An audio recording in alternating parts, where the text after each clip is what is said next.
All right, hello everybody. Welcome back to Starlost Stormridden. I'm Cryo. I'm the DM. This is the party.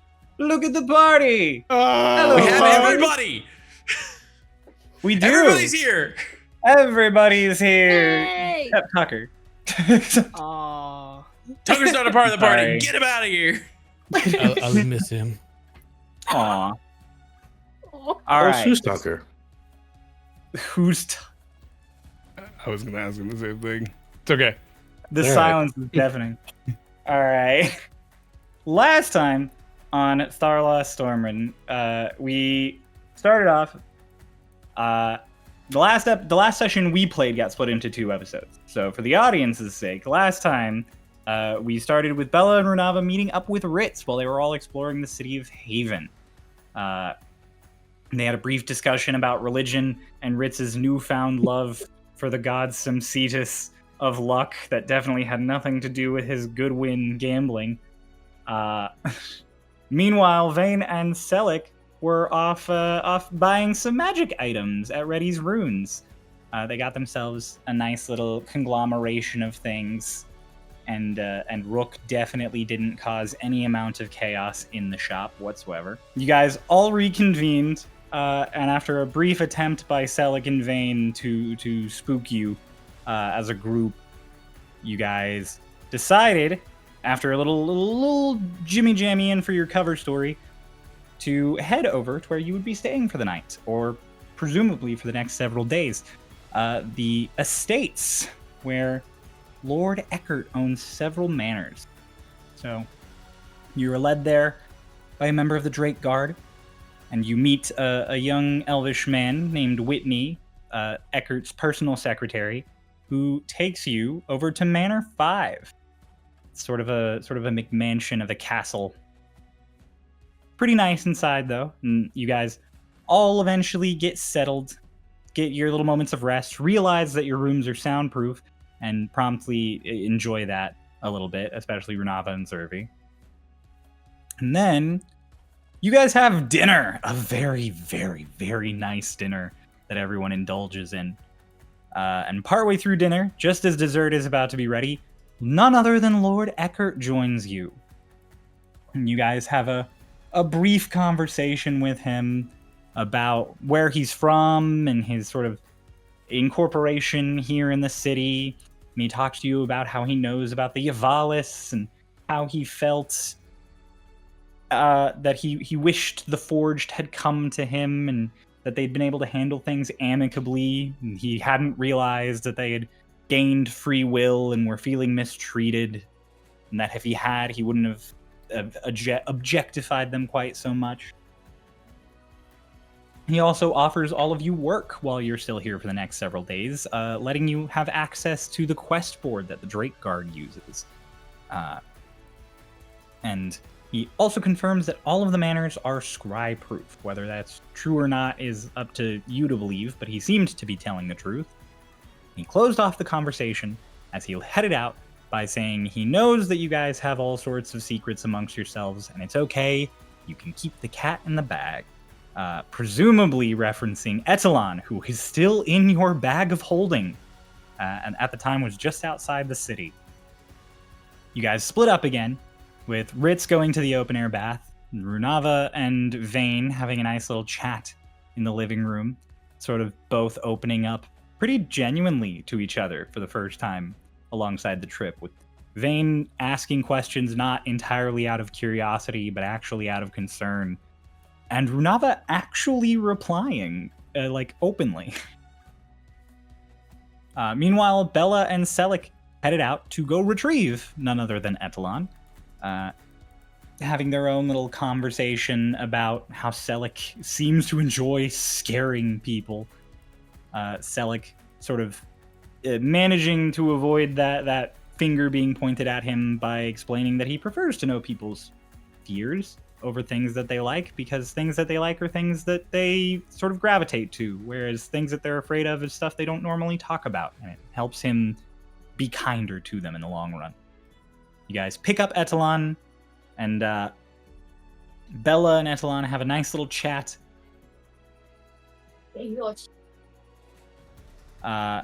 including updating Etalon about the situation in the manor, and how basically you guys are going to try and avoid Eckert as much as possible because he seems to know Etalon's in the bag, but also doesn't seem to really be doing anything about it as far as you can tell so far. You give Etalon a few things to keep her entertained while she stays in that lovely little pocket dimension. And you return back to the manor, where Bella finds Ritz pruned up from 2 hours in the hot springs and takes him back to his room. That's where he ended the session. Have you seen that man? There's not much pruning left to do.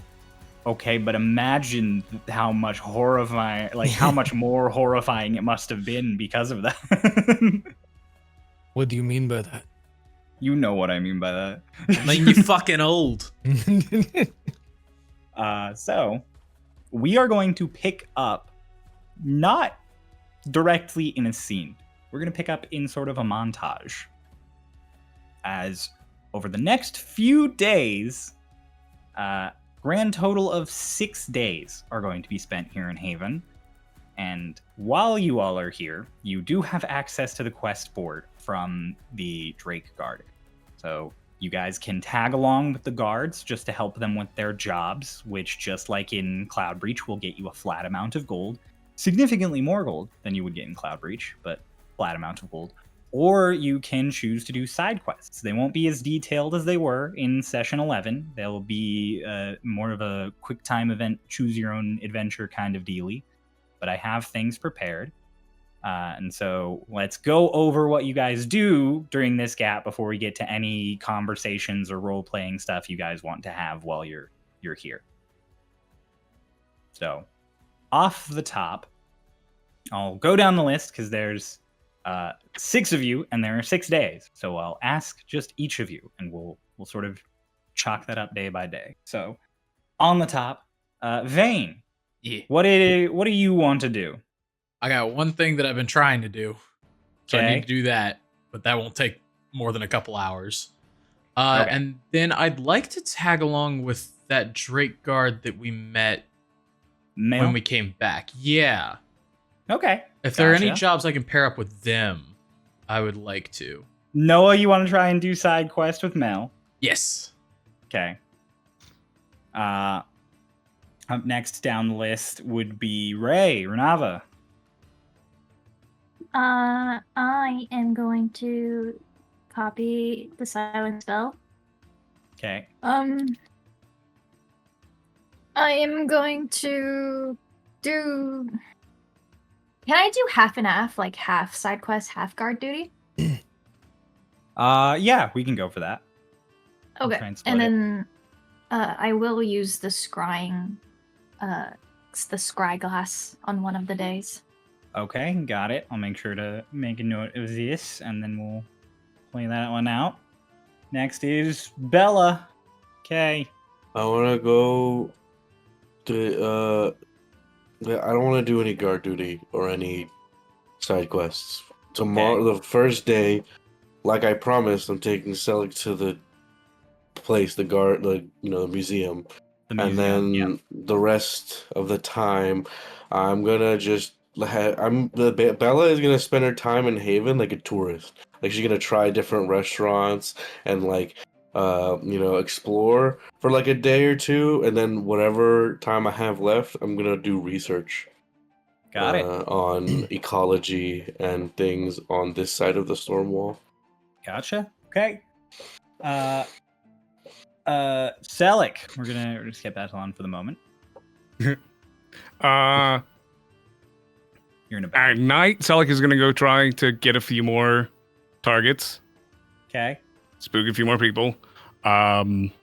He's going to go to the garden with Bella. And during the day, he'll probably just chill out on guard duty. He has a thing to give to Lonnie, but that can be later, obviously. Yeah, it's go hang out with Bella, scare people at night, and then chill out as a guard. Yeah. Sick. And Ritz. Ritz will wake up, then gamble, then Yep. guard duty. You will not have And time repeat? to gamble if you guard duty, because it is a job. You will have to job. Side quest then. Okay, side quest. All I right. guess like was one of the tasks like that we had to do guard duty at all, or No, you don't No. have to do guard duty. If you want to You say could you just gamble. yeah, you can Yeah, say like- just risk gambles the whole time. yeah, I'll like have you it- roll a few things while I do other stuff and see if you. Yeah. if he rolls low, then like he would like spend one of those days just doing guard duty instead. Okay, got it. All right, we'll go top down then again, real quick on doing things. Noah, Yes. Vayne, really easy. The very first day, you go back to that sort of eerie side alley that you'd found before. You knock on that same door. You answer the same passcode about when the crown is worn. And the man opens the little door, and you are able to pitch a raven, is what it's called. And you are able to send a message back to Cloudbreach, to Nearly. Whether that message is going to get there magically or physically with an actual raven or by some messenger on foot, you don't know. You just know that before you leave Haven, it will give you a response sometime in the next few days. The guy tells you to come back no sooner than 2 days. You then opt to try and do side quests with the Drake Guard. You specifically ask if you can shadow Mel, the water genasi who you'd previously worked with, one of the Wyvern Riders. She is willing to have you along, Let's go. and as you are getting set and ready, I'm going to ask you real quick to roll me a d6. D6. Okay. As it will determine which of the random side quests you get. 6. Okay. Okay. This one will actually take you out of Haven for a day and a half with Mail, because Mail has taken up a side quest from a hermit.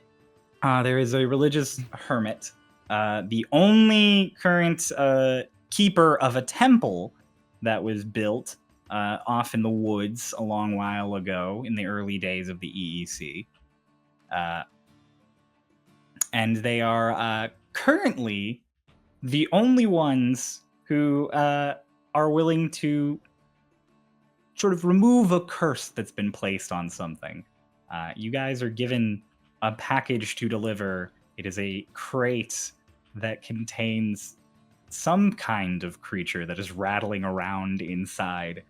And as you inspect it further, you discover that it is a small bonsai tree that has been awakened and cursed to be ever violent.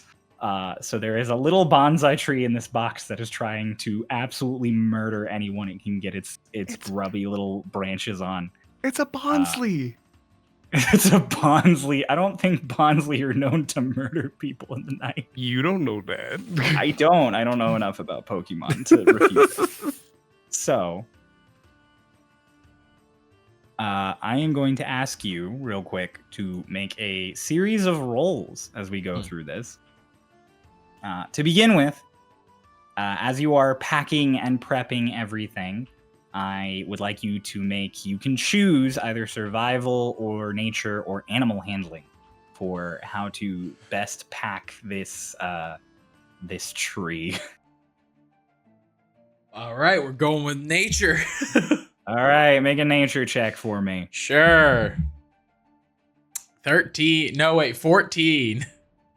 14? Okay.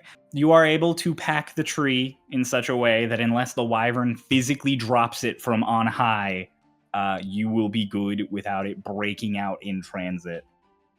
Nice. And then, Vayne, you I get to get ride a dream come true. You get to ride a wyvern. Let's go. You get to ride on the back in they set Arcade up with sort of an extended saddle that has like a bunch of little like cargo slots in the back. And even though it's slightly demoralizing, as you are going to have to sort of be set into one of the cargo stirrups So you don't get to like properly ride on the back of a wyvern in full glory, but you do get to fly on a wyvern, and it is still pretty cool. You are asked to wear a heavy coat because you are going to be flying through the night, and it is going to be very cold, and you will not stop flying. So, Mail makes it very clear to you that you guys are going to fly out there, drop this off, and then come back. Like you are just running it, no camping. So, I'll make you an offer because I know you don't have a warm coat on hand. I don't. You can either spend some gold to buy one, or you can attempt to make a con save and sort of just muddle through the cold of the night. I'll spend some gold, especially because I kind of have to have a coat that fits my situation. Yeah. Okay. In that case, if you want something that is definitely going to be nice and keep you warm, you can just spend 5 gold. And you'll get a very nice, heavy travel cloak that will go over your cloak, quote unquote, and keep you nice and toasty. Except for your face. Your face is going to be very cold. It's like if you had to drive in a car with the top down during winter. I can shove my face in it. It'll be okay. Yeah. So, in that case, you fly through the night. The stars are gorgeous from the sky, and you notice that on this side of the wall, there's not really a whole lot of light pollution in the world of Starloss, but you do see the lights of villages in the distance when you're flying or when you're up high at night on hillsides and that sort of thing. And especially in the Talon Isles and in Stonekeeper, it's very prevalent. You can almost always out on the far horizon see something, some kind of settlement somewhere. And as you are high up in the sky, there are only 2 lights that you can see in any direction. You can look back and you can see some of the lights of Haven, or you can look far to the south and you see just a few lights from Riverdam, where the dam is. And those are the only settlements that put off enough light that you can easily see them from up here. Damn. Otherwise, it is just dark as far as it goes in every direction, except up, where there is just crystalline sky above you. It's very nice. You guys, the next morning, early in the morning, as the sun is rising, you arrive at this temple. It's in the far eastern chunk of the Whispering Wood, and it is a temple to Aranzadal. She is the wife of Cogdios and the sort of the premier goddess of the pantheon. And as you land, you meet the quest giver who had asked you to deliver this. It is a cleric man. He's old, he's kind of hunched over, he's got a bunch of scars.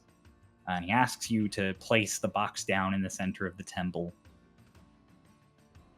And then he asks you to open it, stating that Aranzadal will protect him from any harm. And this is where you get another choice. Do you open the box? Do you keep it? Do you try and convince him to do something before you open the box? How do you proceed in this moment? I was chill with the gods before. I'll be chill with the gods again. I'm gonna trust him. I'm going to be ready to dodge in case it lunges at me. But You're ready to dodge action? Okay. Yeah. So you get all ready as you and Mail get like crowbars into this box to pry it open. And as you pry it open, no shock to you, this tree sort of immediately goes into a tiny little rage as it is freed and rushes forward. I'm going to roll a d6 for which of the 3 of you it's going to be coming at. It is going at Mail, and I am going to then roll to see if it hits. It does!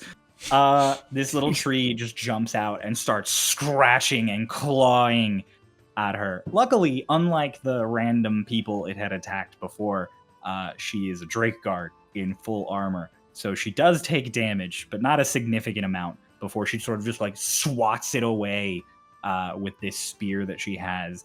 And as it sort of goes tumbling, this cleric immediately chants something in Elvish. Do you speak Elvish? You I do. Okay, then you would know that he chants, "By the mother and guard of the feast, begone foul beast!" and slaps his hands out, and you expected him to cast some kind of banishment or sort of like expel it, maybe some kind of restoration. He definitely hits it with a high-level guiding bolt. And this tree absolutely fucking explodes into like holy light for a moment before it then just becomes a sad burning bonsai. Like it is just crackling away. And Mel kind of sits there for a moment with all the scratches and stuff on her face and looks at you and is just like, any of us could have done that. Yeah. Any of us could have done that. He just kind of reaches over and cure wounds. Roll like, for how much you. Yeah, roll. I got it. Got it. Oh yeah, that's gonna be a little weird because I realized that my spells still make a funky noise, but that's okay. That's okay. I'm not really casting much. I'll hit her with the second level. Why not? Okay. Build a good There is reputation. There's that weird little absence of sound, and then there is just. She's like, oh, your 18. magic's weird. Got it. Yeah, I heard that. Your guys' reward is 20 silver. She takes 10. She gives you 10. And she gives you this. You are given an option between 3 cases, each of them containing a spell scroll. You can either choose 1, 2, or 3, or you can roll a d6 to grab one of them randomly. I believe in the odds today. All right.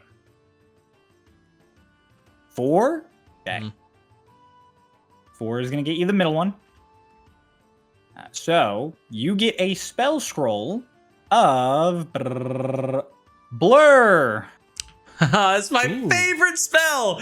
Sucks I can't learn from spell scrolls. It's okay. You have 2 wizards who really like spell scrolls that you Sure can do, and negotiate. I'm gonna sell it to him. So, that is going to be the little glimpse we have of your side quest adventure, because there's also a couple of days you can just do other little guard stuff. I'll say over the few days you're there, you also get 10 gold. So you can also add that to your inventory by helping out with the Drake Guard. Awesome. Do I get a reply? Or are we going to wait till later to do We will that? wait till we're done with the montages to do that. Sure. Okay. Next up in montages, Ray! Runava. Yours is a little gonna be a little simpler because you're not gonna take any crazy side quests. But you do manage to copy your spell. You have 6 days. Yippee! That's more than enough time.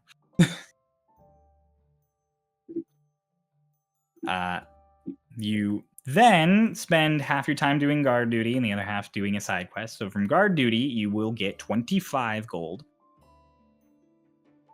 And then for the side quest, I would also like you to roll a d6.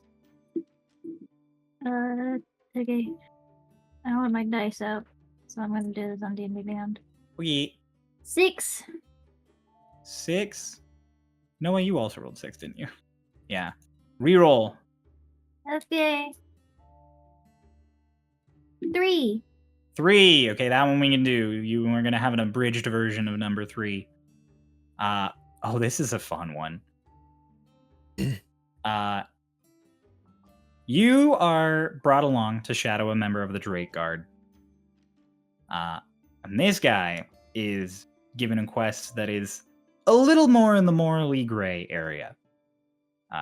You have been tasked with stealing a magical model of a clock tower that was originally commissioned for a noble family, but the child of the artificer who commissioned it tampered with it, and it now is going to have a bit of a problem if it's activated. So they have paid the Drake Guard to subtly steal it back so they can fix it before bad things happen. I'll say, skipping over some of the stuff that I had planned for this one, that the Drake Guard is aware of the noble family who, bought it. And it's familiar enough with them that they're able to get to their sort of manor just fine and get an invitation in to talk with them. And you have been tasked with finding the model of the clock tower and either disabling the spell that's been placed on it yourself or with pocketing it secretly. So Okay. You can make either an investigation check, or if you have some way of detecting magical items as you go around, you can use that. So if you have detect magic or something similar. I do have detect magic. Okay. With detect magic, it takes you a little while to find it, but you are in fact able to, in a room upstairs in this manner while the guard distracts the family, you are able to find this little model of a clock tower. You recognize it from your travels as a clock tower in Euboea. It's from the city of Fort Dawn. It's a nice little replica. But with detect magic on, you can tell that it absolutely is magically enchanted in a way it should not be. If you'd like, you can attempt an Arcana check to guess what exactly would happen if this enchantment was set off. Yeah. Can I make this with advantage with the help of Zervi? Yes, I will say you can. Natural 20 on my second roll, so that's a 28. Hey! I love the concept of getting advantage with Zervi. Like you're like, maybe it's this, and Zervi's like, no. It actually this is what it does. No. Actually, I've seen this before. I'm Like, familiar what the fuck with do you this. do? This isn't my first clock tower. So, you get all set up. Hi, Nigel. You get all set up. This clock tower, the enchantment on it, it is supposed to, at noon, when the little clock tower dings, it's supposed to mimic a happy crowd being excited about noon being struck. Like there's supposed to be little cheers and woos and maybe a few little colorful spell tricks go off. Currently, if it hits noon, it will boo you and then explode like firecrackers, specifically in the face of any creature within 15 feet. So there will just be a loud, audible bang and flash in front of anybody if it hits 12 o'clock noon. And it's 11:59. You gotta disable it now. So if you have something that can dispel this magic, or if you want to attempt another Arcana check, I'll say you can't get advantage on this one because you're not an artificer. You can try and disable the effect on it, or you can attempt sleight of hand to sneak it out of the manor so that an artificer can disable it and return it properly. I am going to Arcana it because I have a +8 compared to my +3 sleight of hand. Okay, you can go for that. Nice. 26? Ray, a 26 is successful. The DC was 18. So It is successful by a margin of 8. I think your natural roll would have been successful if the math is correct in my brain. Yeah. So, you are in fact able to, with a few minutes and a little bit of tinkering, and almost setting the effect off on yourself once or twice, you are able to disable the effect on the clock tower. Presumably, you hope that the family who bought it thinks that there is just something wrong with the enchantment and takes it back to the artificer to get it working again, because now it is just a non-magical model of a clock tower. But you are able to slip back downstairs and meet back up with the Drake Guard, who you are shadowing, who thanks the people there very much for their hospitality, and the both of you leave. The special role you get here, because you are helping. Let me see real quick. I have to do a quick little bout of math. Give me 1 second. Okay. Ray, roll me a D100. Okay. 85. Okay. Your reward for this one is your current amount of gold plus a number you roll on D100 averaged. Because this was a very particular commission for this noble son, he gives you his entire year's worth of allowance, because if this got found out, his dad would be in a lot of trouble with the person who does the most work for him. So you get 116 gold. Oh, wow. Not complaining about that one. So, I got fucking robbed. above the table, that was the highest paying of the side quests. Potentially. You also could have rolled a 1 and you would have gotten much less. Yippee! So, next down the list, we have Bella. Bella, you aren't going to do a side quest. Nope. You head to the museum the first day with Selik, and presumably in the bag of holding, Ezelon. So, the three of you, Selik, it's the same views as they had with our last session, where you head up that elevator, and as you're going up the lift, you get that brief glimpse at this isolated botanical garden. Because the public isn't allowed in there, it's almost like a terrarium that's just the size of a building, is almost the vibe that you're given. If you didn't see the occasional worker in there doing something, you'd assume that it was completely shut off from the outside world.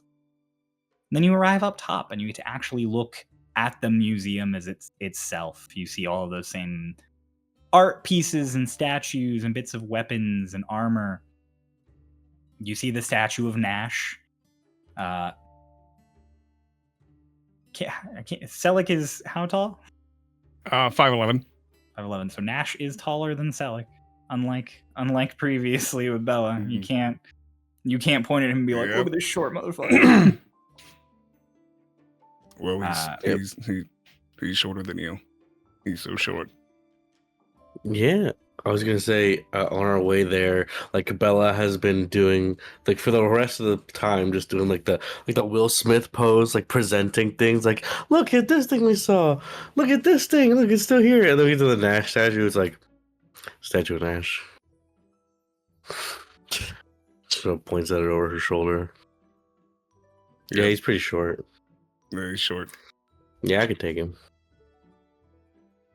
Sure. No, that's not it. I've learned something over a lot of years that is definitely not a determinant factor. I'm glad. One day. I want to see the others. We already saw him, so Oh, you would have seen the otters. Yes, they're in that terrarium sort of but he's garden like- pool. I don't want to look at him anymore. I want to go see the others again. okay. You guys want to just ride the lift up and down several times to look at the otters? I mean, I don't, but I'll accompany Selik while he does. So like sits there looking at the others, like his hands like this, just There's like a lift attendant who like keeps the lift running at a decent speed, but also makes sure like there's people on it. So they're like, oh, once 15 people are on, I send it up, or if X amount of time passes, I send it up. And so you guys keep coming down, and they're like, are you gonna get off, or No. Okay. And the first time they're just like, all right, I guess they want to see the thing again. And by like the fourth time, you can tell that they're like, what the fuck is up with these people? What is happening? Is it illegal? Are we doing something illegal? No, it's just strange. It just doesn't happen usually. He just likes the otter. You just like the otters? He just likes the otter. Do you? What is wrong with someone enjoying? your There's nothing wrong establishment? with it. Have you been to the gift shop? Is there otters there? There's otter merchandise. No, we're going. All right. I guess we're in the Guys, gift shop. Finally get off the lift, and you can tell that this attendant is like, thank fuck. We're coming back, but I want to go there first. Oh, maybe that would do my job. God, gotta keep I know, smelling it's that like- guy. It's like, imagine your job is to help people on and off a carousel, and the same person every single time the carousel stops for like 45 we have to minutes, get like, off every time. You guys step off and then step back on, yeah. Oh, I thought that we just were standing there in the same place the whole time, and it was just going up and down. Oh, I Just going on and understand their off the point of view a little more now. Yeah. Yeah. This is not It's affect what do you Summit care in if we're any just way. Standing here in this room. So, in the gift shop, there's otter merchandise. Oh. There, I look around. Do they have any books? they have like children's books about. They have like children's book about history and about there is one about animals that would contain otters as well as other animals. Bella, you can get a book here. I could. Yeah, all right, I'll get one. There's also soap carved in the shape of various flowers. None, unfortunately, in the shape of otters. They have soap too. My wallet. And there is little wooden plaques that are carved with like scenes from the history of Haven, as well as old world plants and animals, and there are otters on it. I thought you were gonna say there are plaques carved with names on them, and it's like You will not find Selic. there's never Selic. There would be Bella. Damn. They never have Prashana Bella. I always have to use my nickname.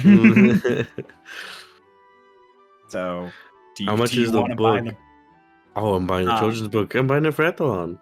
The children's book is only 5 silver because it's just like a Oh, yeah. little 10-page book that somebody stamped and printed.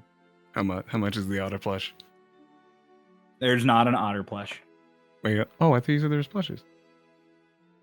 Oh, did I miss that? There are plushes. There unfortunately is not an otter plush. Why did we even come here? Why do we- What's the fucking purpose? What the What do they have plushes of Nash? What else is there to have a plush Why of? would you say plushes? I you sound come like in the here- otters. You come in here. They have plushes of different colored wyverns.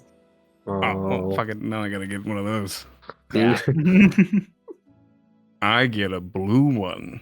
You get a blue one? Alright, you get a little blue wyvern plush. On all of their back feet, sewn into the pad of the foot, it just says provided by Lord Eckert and the Drake Guard, sewn into the pad of the foot. Your name is Bubbles. Okay, so But those are lightning. Blue wyverns are actually they shoot lightning. It's not like blue like water. Yeah, and lightning comes in rainstorms. Bubbles. What is that? How is it with bubbles though? Isn't your name a flower?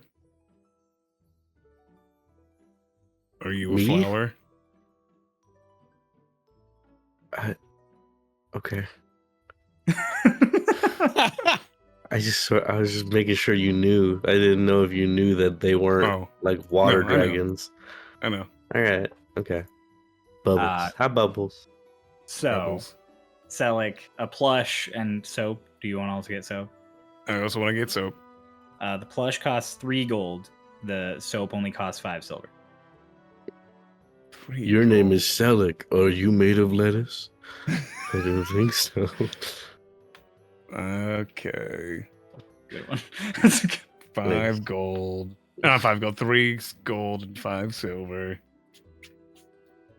Everyone else's side quest is them getting hella money. We're over here spending money.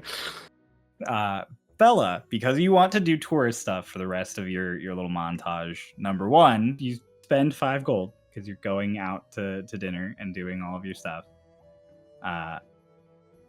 And then I would like you to please roll me an insight check. Oh, okay. Not the roll I was expecting. You've been Insight. poisoned. Mm-hmm. I've been poisoned. A fat lot of good insight's gonna do to me now. Yeah, you have to know whether they're trying to poison you. An insight check. Oh, I'm good at those. I forgot. Well, am I? I have advantage. That's what it is. 22, 18 plus 4. Okay. You managed over the next several days to get the idea from your interactions with citizens and with members of the Drake Guard that, generally speaking, the niceties you experienced from the Drake Guard your first few days were not really the norm that you would expect for people from Cloud Breach. You had a moment when you first showed up where you were like, it doesn't make any sense that everyone in Cloud Breach says to not tell people that you're Stormridden, but then everyone here is fine with us.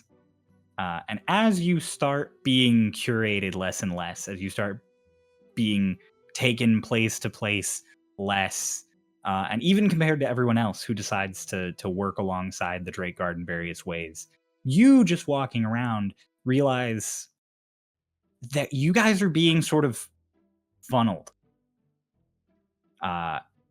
You sort of take into mind, you showed up here in Haven and you were taken to the Emporium. And then you came back to Haven after all of your events, and the first guards you meet had somebody come over specifically to take you to this place and to that place. And now everyone else is doing side quests and guard work and that sort of thing, and being sort of either distracted or working with the Drake Guard. And you get the idea that you are probably intentionally being shown a nicer side of the Drake Guard. Why, you don't know.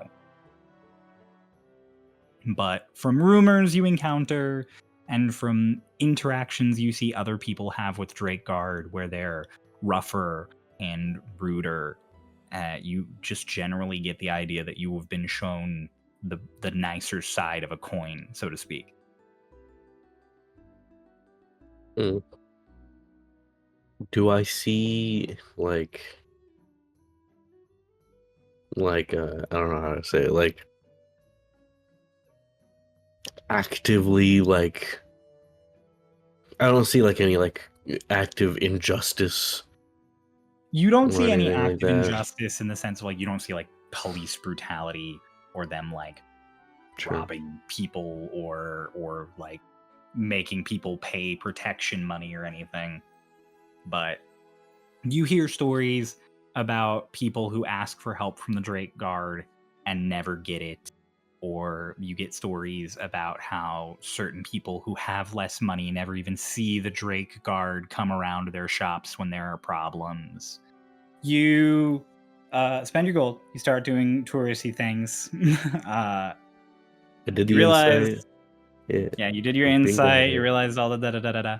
You're not sure why precisely people are doing this, but you get the idea that the Drake Guard generally treat the nobility of the city with more intent, with more, like, as far as people who might pay them go, they're a lot nicer, they try a lot harder, they put a lot more effort in.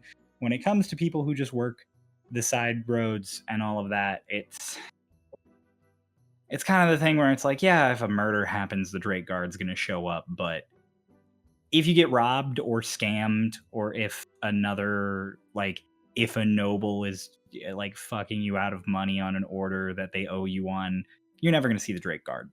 Mm. Okay. Interesting. So, aside from the rare exceptions, there are a few of them who obviously are nicer. Even a barrel of spoiled apples might have a good one or two in there somewhere. But all in all, you get the idea that maybe, especially if you don't have expendable money or status, Haven is not the nicest place to be. Mm. I see. With that sort of realization, and the realization that if you're not really one of the main streets or marketplaces in the city, they don't treat you with sort of propriety or any kind of focus. It just sort of puts everything in a bit of a new light for you, and it raises a number of questions such as, why are they treating you specifically with such good details, especially after all of the things you heard about how the Drake Guard abhor Stormridden, about how a bunch of people here in Haven don't like Stormridden. So why are the five of you treated so well? And that question kind of lingers in your mind over these few days as you start exploring more and more.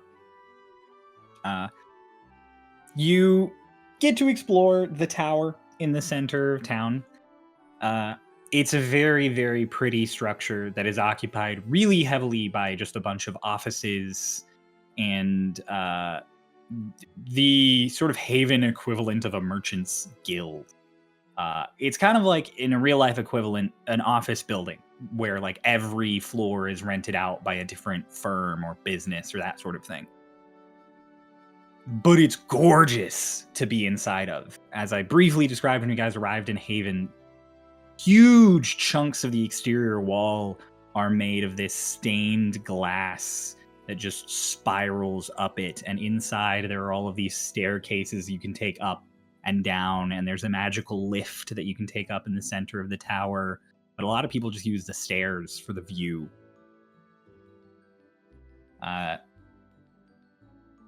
Then you sort of start working your way out.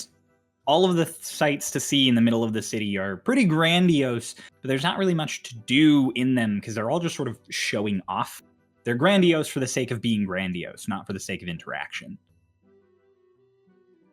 Middle of the city is where you get the really sort of fun touristy stuff. It's where you get nice restaurants and cool parks.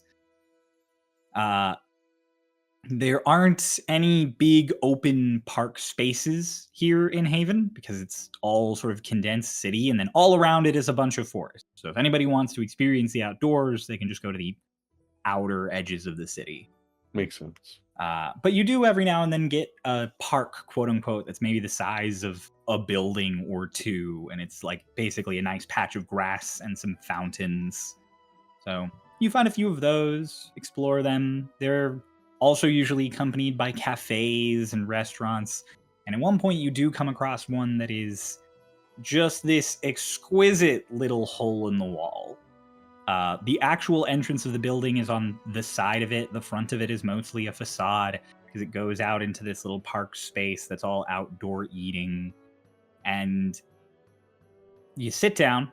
They don't overcharge you. Just a few silver for you to have a nice sandwich and a good drink. And it's wonderful. It is on par with food you had in Cloud Breach and food you've had before back in the old world. And it sort of becomes a nice little favorite spot for you to swing by. And it is called The Wanton Wares. The Wanton Wares? Yes, Wanton. And then wares is not spelled like stuff you'd buy. It's Wears, like something you'd wear.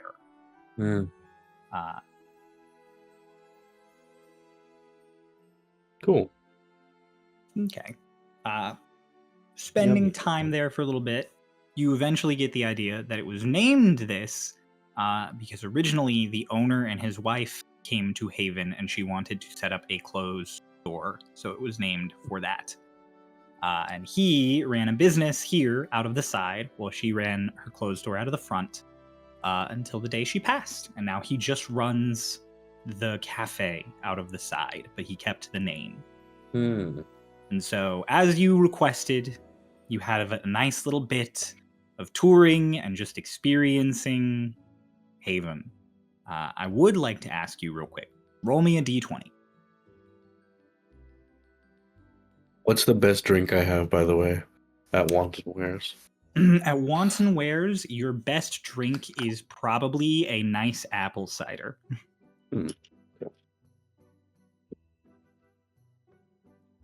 A D20. It's a natural one. Oof. You asked briefly that you were gonna just keep an eye out for people who you could help out and little things that you could do. Yeah. Okay. And you do. You keep an eye out. Every now and then you help people who've dropped things here or there. You give people some directions when you can because you're tall enough to look around corners and stuff and over crowds. But at no point do you really bump into anything going on that's crazy. Anytime you do, you're always like a step behind the Drake Guard or other citizens who can come to help. So on one hand, you're glad because other people are being helped, but you end up a little sort of bored and kind of left out, I guess, in the sense of you get to relax and enjoy these few days, but by your nature, you want to help people during this time, and you're mostly bereft of that. So whether you take that time to focus more on you and appreciate that you're not having to go out of your way to help people, or whether you feel a little, lonely and left out, is up to you, obviously. But I take that time to read. Okay. Take that time to read up, study up, like I told you, about what I can find here on Ecology, right? ecology of this side of the Stormwall. Hey.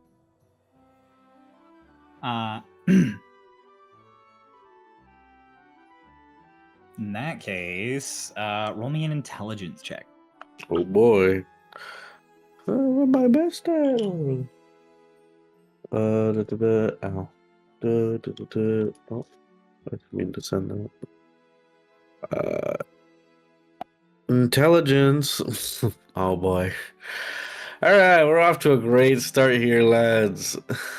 It's a natural 3 for a total of you get 3. to read a lot about sort of the weather and various local flora and fauna. It's all really interesting to you, but you don't really make any grander web of connections to anything. It's kind of just sitting there and reading a book about ecology.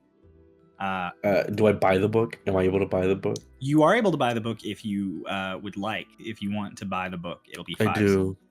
5 silver, cool. I buy the book, and then I read it, and I'm like, damn, I am so bored right now. Like, there's nothing to do. I don't want to do guard work because, it feels weird being a guard in a city that I don't know. But then also, there's no one to sort of help around. And this book isn't really that interesting. And so I one day during our few days, just find Selleck and have him give Ethelon the book. So she can have something else to read that's not the children's book from the museum. Excellent. And that's how I spend my few days in Haven. Just fucking just chilling. Okay. Who would have thought? You just want to do guard duty. Yeah, I have 3. I have I have 3. Guard duty. I guard duty, scare people at night, and I have a thing to give Dantalon. Okay. Real quick. Roll me a general intimidation check. Got it. Intimidation. With the help of Rook and Thaumaturgy, can I have advantage on this?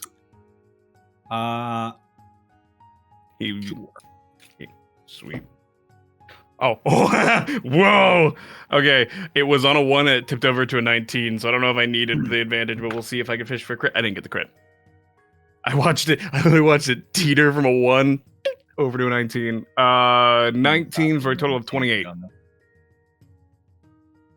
28. Okay. For the rest of you, rumors start to sort of abound slightly through the city of Haven while you guys are there.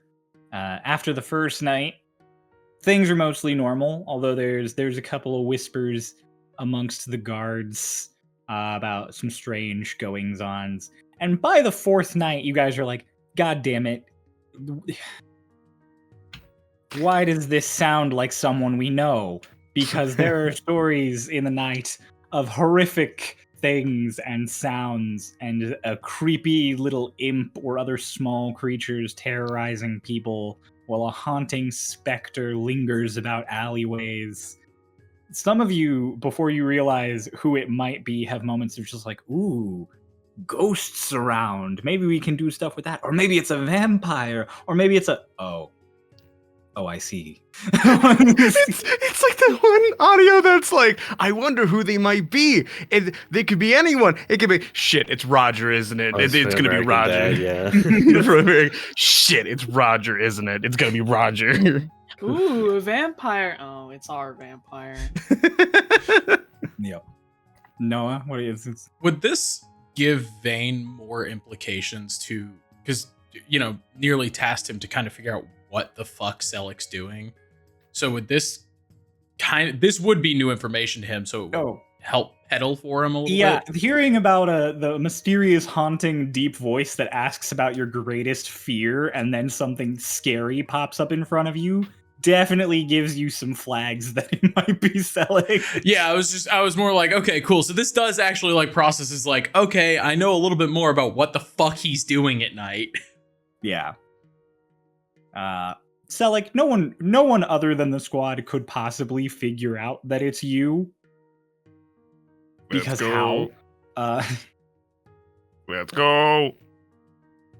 So you are able to horrify people at night. Can I get a general count of, like, if you want to roll for it, how many people he's able to scare so I can mark it? I will say, it's 6 nights. So I would like you to just roll me... roll me 3d6s is what we'll do. Because at most... That's great. It's exactly how much I had right next to me. Oh, I'm like, at most you could scare like 3 people a night. So we'll just total that. 5, 6. 5, 16. 5, 6, 16 people have the bejesus scared out of them. Let's go. Over this week. As far as guard duty goes, you just opted for general guard duty instead of doing side quests and big stuff with the Drake Guards. So, you do just get flat pay. Your flat pay is just going to total out to 80 gold. I'll take it. That is fine by me. Okay. 80 gold. Cool. Meanwhile, there's one of you who we haven't montaged yet. I want to give a thing, or do you want me to wait? I imagine there will be some roleplay associated with it, so I was going to wait till not. Oh, I was going to do it on the second night, but that's fine. Go ahead. I mean, you can say you did it on the second night. I'm just getting through the general. Yeah, you're good. I get you. So, Pulse. Hi. You're gambling. Uh-huh. You're gonna gamble a bunch, right? Yeah, every night, unless I get really fucked. So Okay. do you want so I want to make this as easy as possible for you. I have you just want me to, simplified like- things Oh, I was just gonna like so that we're not here rolling a bunch of dice for a long time. just I'm like gonna throw them ask all you- at once. I'm going to ask you to pick 1, 2, or 3 numbers on a d6 and then roll it. If you pick 3 numbers, then you get your money back plus half. If you pick 2 numbers and you roll them, you get double your money. And if you pick 1 number and you roll it, you get 5 times your money. And if he Hmm. doesn't roll any of them, does he just? And if you don't roll anything, you lose money. Gotcha. So, You have to pick how much money you put in. how much are you putting in? And what numbers are you picking on day 1? Let's go gambling, Pulse. let's see. So I have like an extra coin of like 100, right? Just like in that like extra purse, right? I mean, yeah, They gave she me- asked you specifically to not gamble with it, but I guess She you can- said don't gamble it all away on the first day. You know, that's true. It's not the Mhm. first day. You can gamble. Chris would have written that down. like I'll wait. Created a monster. Okay. Go full 100 from the bag. Okay, 100 gold. Are you gonna what numbers are you picking? You can pick 1, 2, or So 3. 2 numbers. was double, right? 2 will double. And then like 1 would go like, what is it? You said 1 was like if I get it, then it just goes 5 crazy. times. Yeah. 5 times. Oh, Okay. dude. Come on, Bulls. Let's go I'm gonna go gambling. 2. 2. Okay, what are the 2? It was like the nice middle road. Yeah. Let's go with 2 and 4. 2 and 4. Okay. 5. Use the 100 gold. You lose 100. Do you want to Is that- keep gambling the next day? Yes. Oh, that was the first day? Yes. Yes, we're going day Oh. by day. We're going to So I was actually under the assumption that this was just like a lump. the whole like, week. Yeah. It could be if you want. So like I would have like split it up if I had known. I'm being real. Can we do 25 for that first one and then just 25 Yes, on the so you next have one? 75 remaining. Mhm. All right, 25 on the next one. We'll go You talked to him 2 out. again. You talked him out of 25 making the you same lose two? 100 gold. Uh-huh. 1, you lose another 25. You have 50 remaining. All right. On the Bet it all on third- one pulse. You got it. Okay, on the Put it all third, we're back. gonna go for 1. What's the number? He's gonna let's see, he'll bet 25 again, and he'll put it at for 1 dice, and the 1 dice will be what 2 did you roll before? I rolled a 5 and a 1 before. 5 and a 1. I've been betting 2 and 4. Let's try 3. Okay. Please, come on, Pulse. You got it.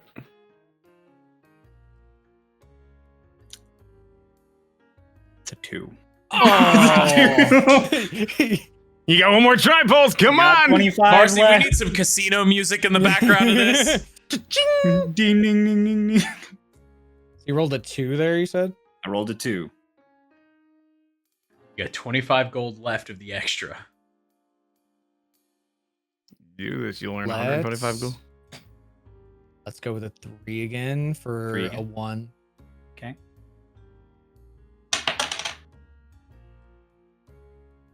Pulse.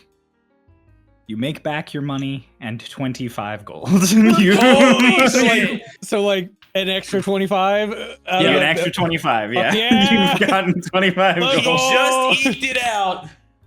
Just barely. You're in a net positive.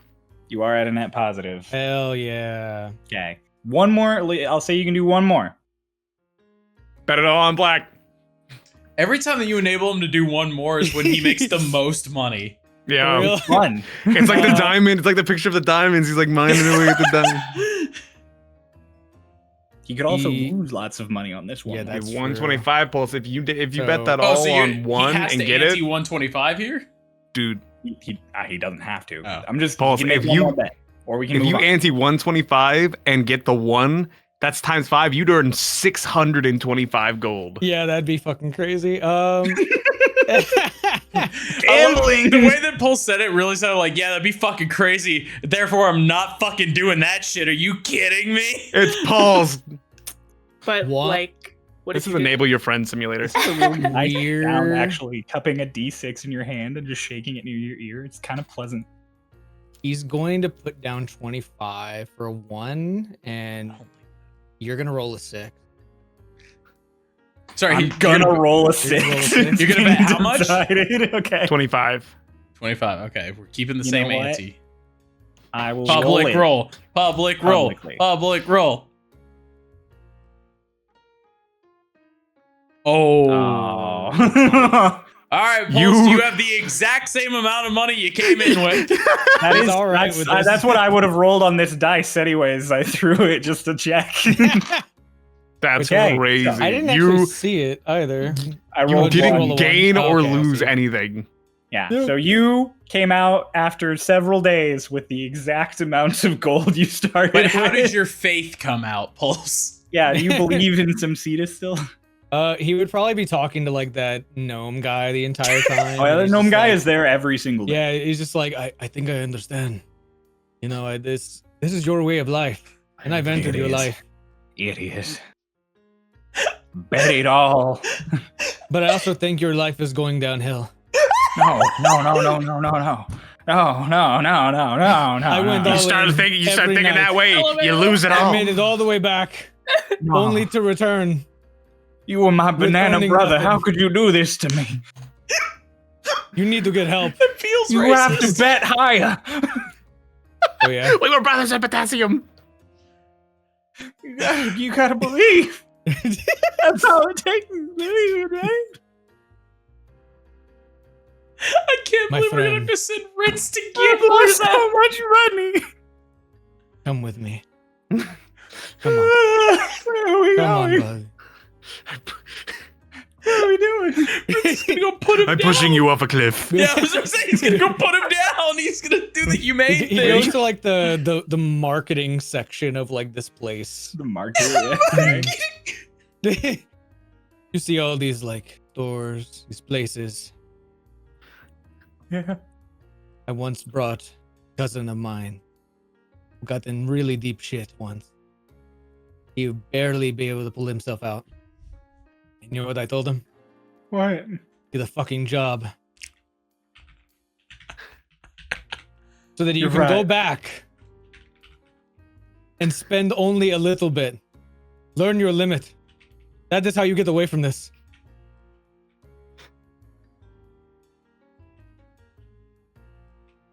This is He a goes Ritz to W. hug you, but you're 7 feet tall and he is like 2.5 Yeah. feet tall, so he just hugs your shins. That's so nice. I was gonna say, this is the most Took you to the- legitimate I've ever seen Ritz. I'm But not he's taking like- this away from you. I'm only giving you the ability to do it more, but less, so you lose less and win He more. points up at you and he's like, "You've taught me a valuable lesson.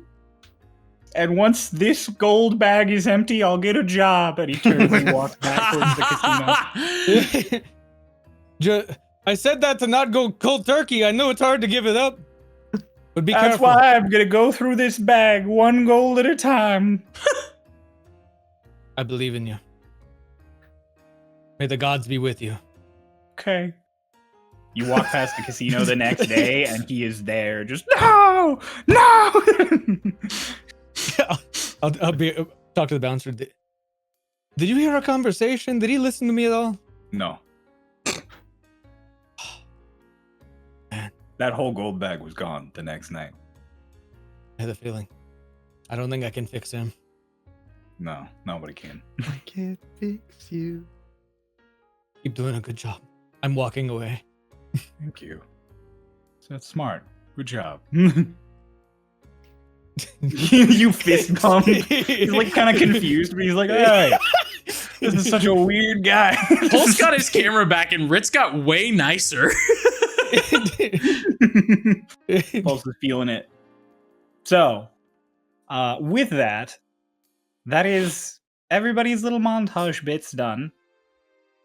I'll say we are going to start into actual little moments of stuff that happens during those 6 days. First, Selleck, I know you want to do something on night 2. So we'll start with that real quick. You are going to give Lonnie a gift. Yeah. I assume because Bella went and bought the book, Selleck gave Lonnie Bella's book. That's probably going to be later in the week. So it wouldn't have happened yet. Oh, okay. The first day we did buy a book. You did the museum and you bought her some. Yeah, we bought the stuff. animal book. Oh, kitty Uh, book. Yay! During the night, because, well, actually, weirdly enough, Lonnie would know what Selleck does because Selleck brings Lonnie with him most of the time. So In the bag of holding, I can't hear or see anything that goes outside. Ethelon doesn't know what you're doing. Oh, yeah. Ethelon's in a bag. Yeah, I was like, but unless you pop her out and are like, look at what I'm doing. look what I Check your did. shit out. Look how much that guy pissed himself. That's crazy. During the second night, Selleck would like reach his hand in, just like. She very carefully like pokes out of the bag. Hey, Hello? do you like your book? It's very silly. I like these pictures. Look at this one. And holds up a picture of like a squirrel. It's like a squirrel Oh. eating something. Nice. It's a squirrel. Never seen one before. No. We have them over in Shade Step, but they're all black. Oh, what's Shade Step? That's where I'm from. Oh.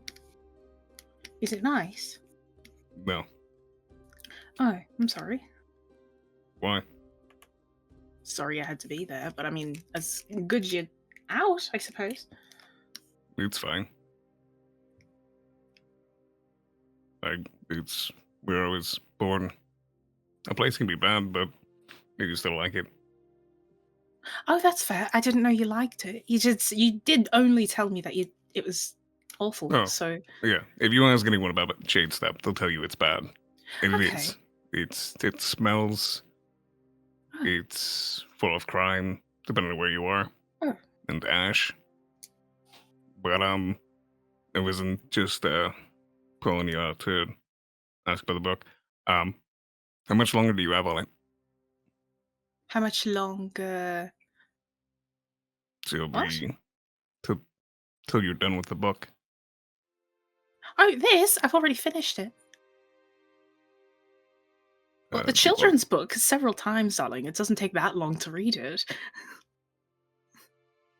Right. Do you want another one? It's only like 10 pages. Yeah, sure.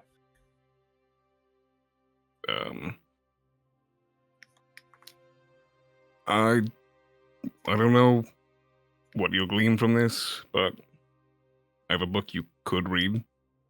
Oh, sure. I'll read anything. He reaches into his like actual bag and he pulls out this like gray book, very thick. He goes, "Here," and he hands it over.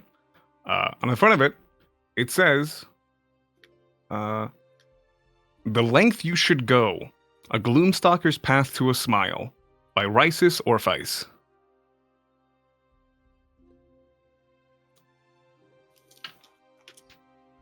Say that again. Here, I'll put it in chat.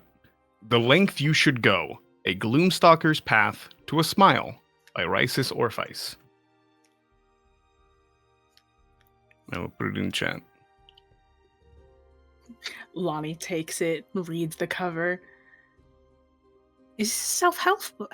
Whoa. Is this a self-help book? How do you mean? Do you carry around a self-help book? Are you No. all right, darling? I'm fine. It's my dad's. Oh, My dad's an author. Kind of flips it over. select Orpheus then. Orpheus? Orpheus? Orpheus. Orpheus. Well- I say Orpheus, but it's Orpheus. All right. Um, Father's an author. That's lovely. It's a guide, almost. It's a bit of a autobiography, but also a guide. It's for Shadowcry. My dad is an immigrant, and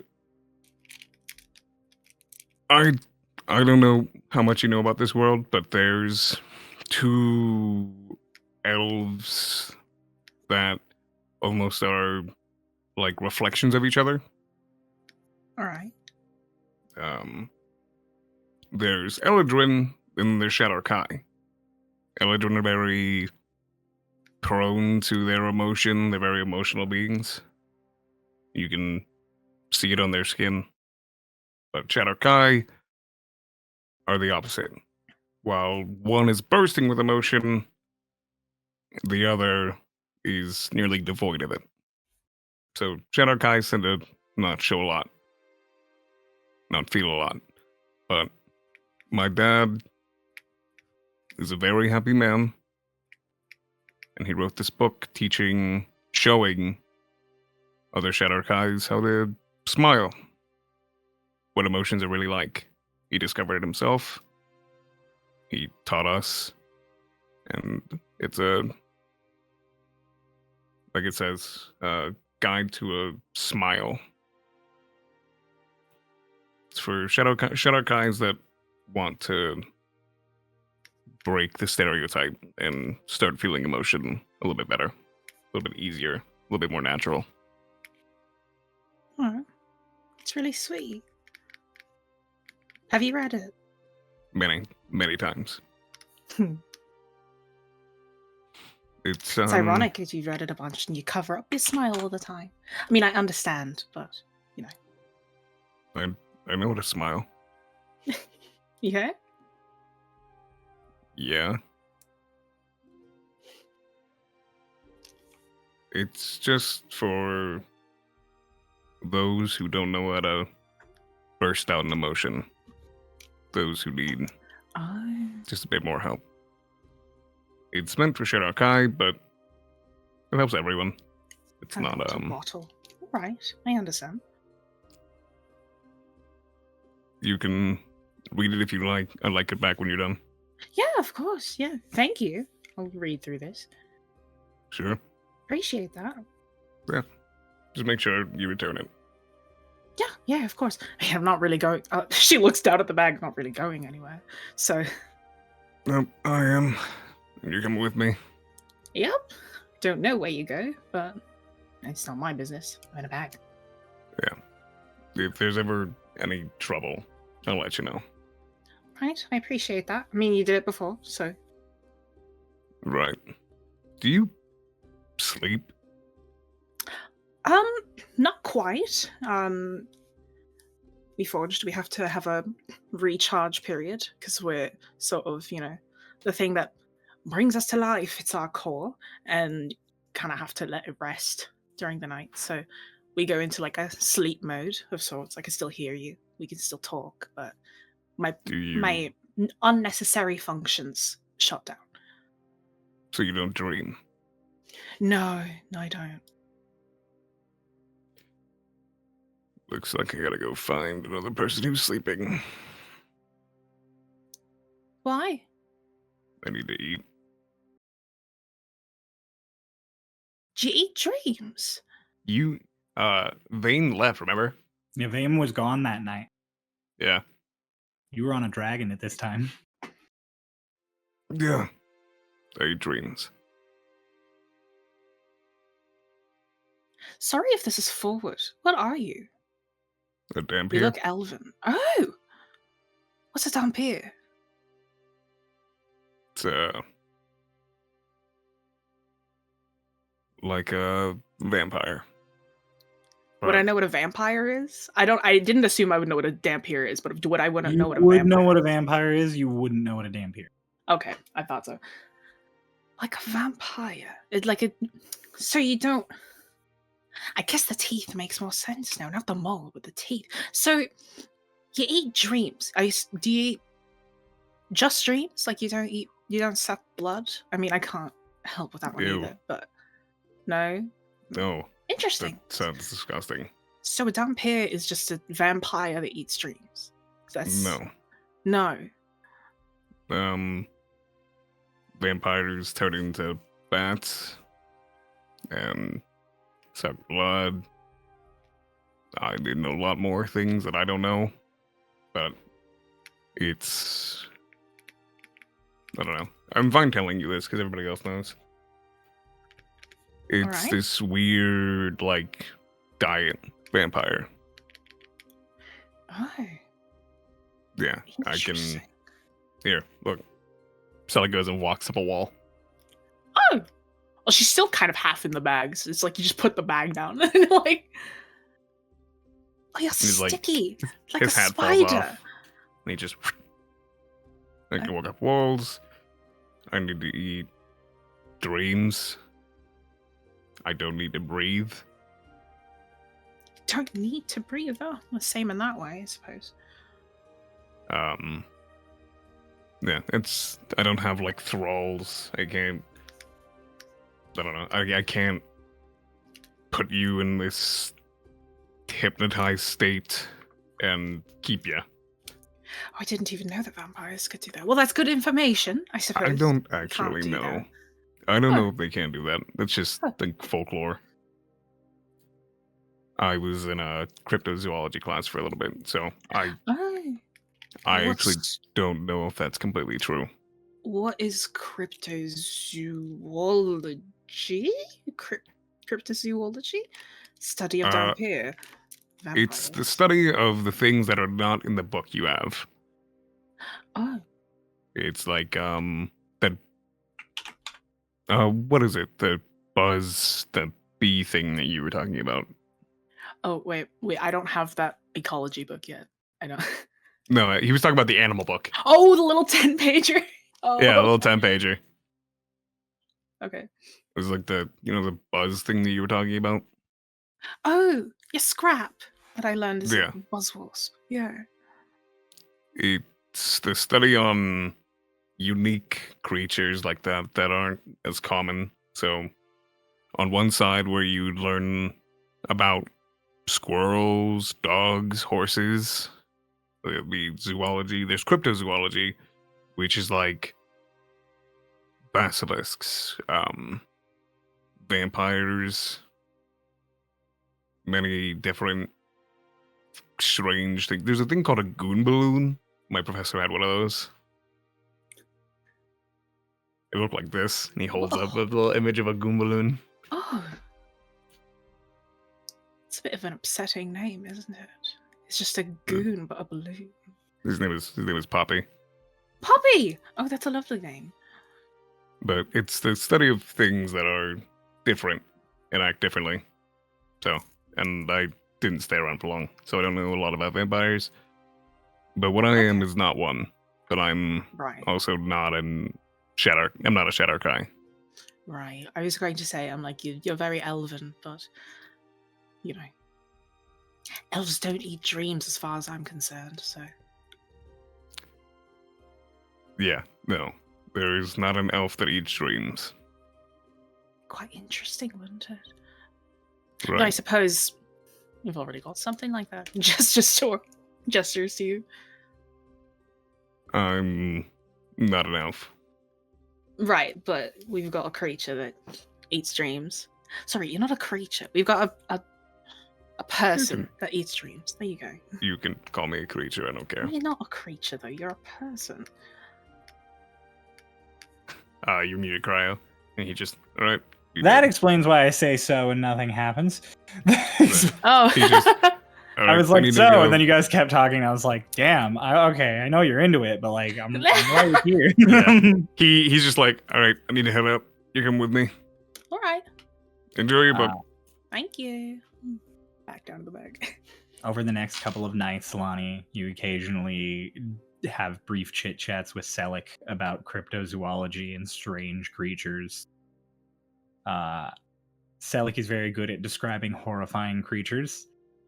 Both because of magic that can show them off, and also because, I mean, look at him.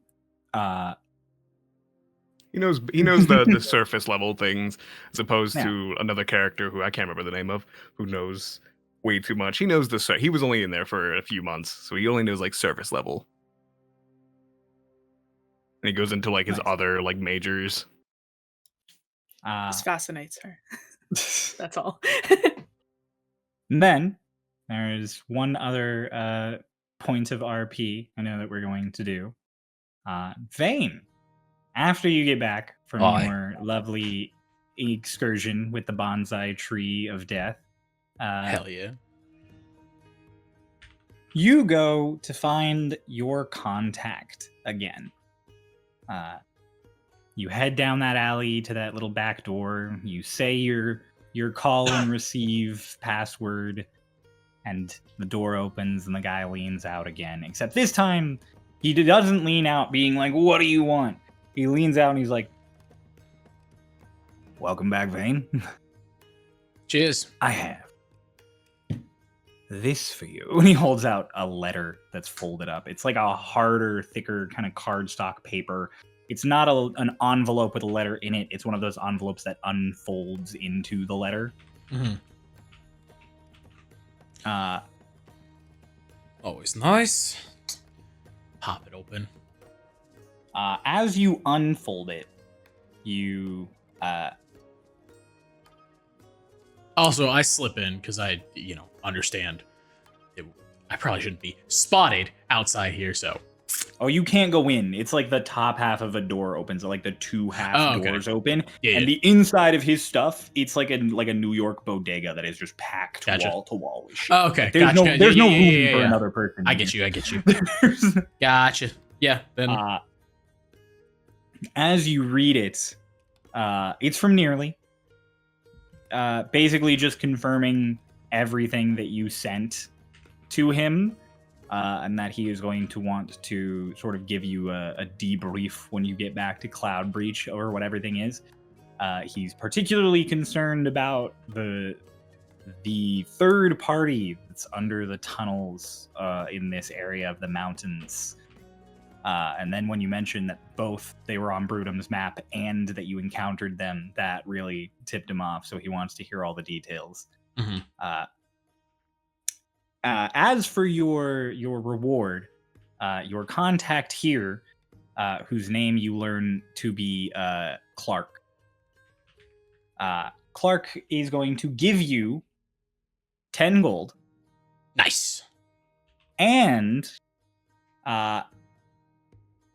as Clark is closer to a black market contact that they have to get things in and out than Nearly is, Clark has something specific for you, an upgrade. Nice. As well as the abilities to apply it. Or, well, he doesn't, but he is familiar with someone who is. And as you're reading that part specifically, you feel this weird buzz, like, on your back that sort of echoes through your chest. And you are unconscious. Oh. Did I just get tased?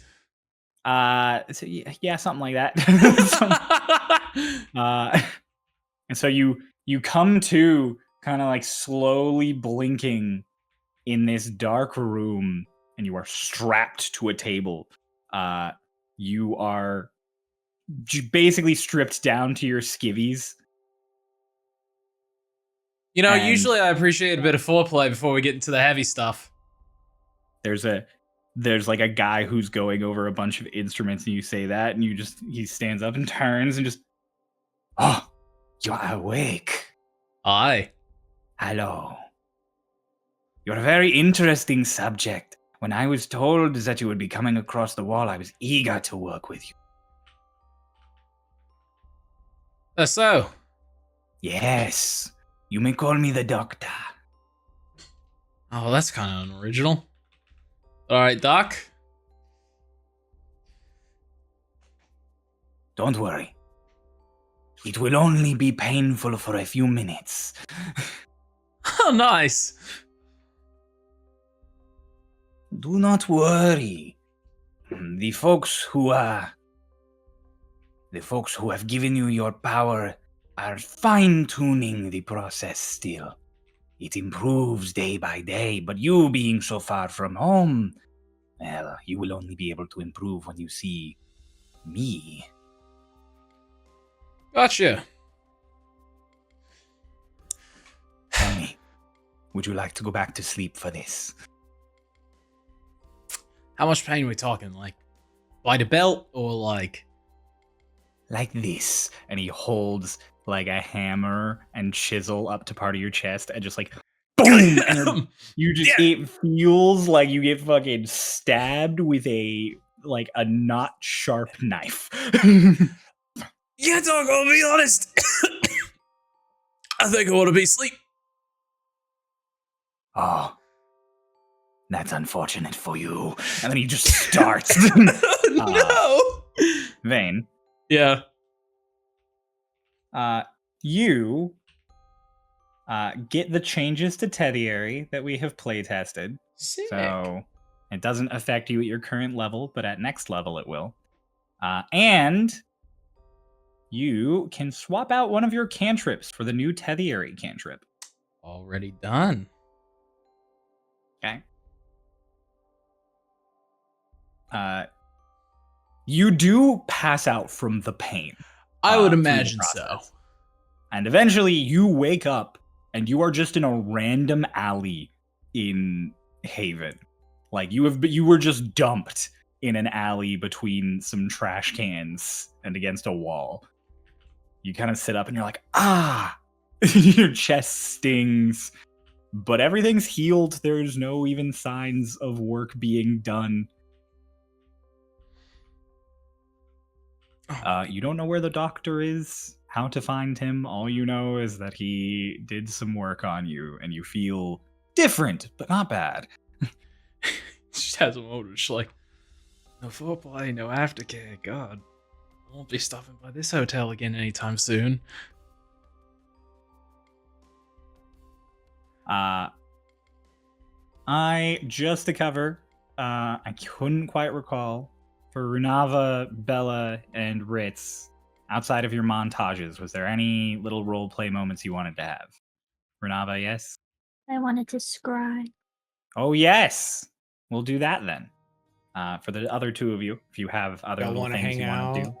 You want to hang out? Sure. Nice. Bella. Yeah, man, I'll hang out with Reds. Let's go. Let's go. Okay, we'll start with Runava's scrying, and then we'll have a lovely little scene of y'all hanging out. Runava, there are 6 days of scrying, which means you can do it 6 times. What would you like to do? I'll see if I'll see if it's successful, I guess. That's true. There is no guarantee that it is going to work. Mm-hmm. It's an Arcana check, so feel free to roll that. 22. 22 is successful, so you are going to be able to cast Scrying through the Wandering Eye.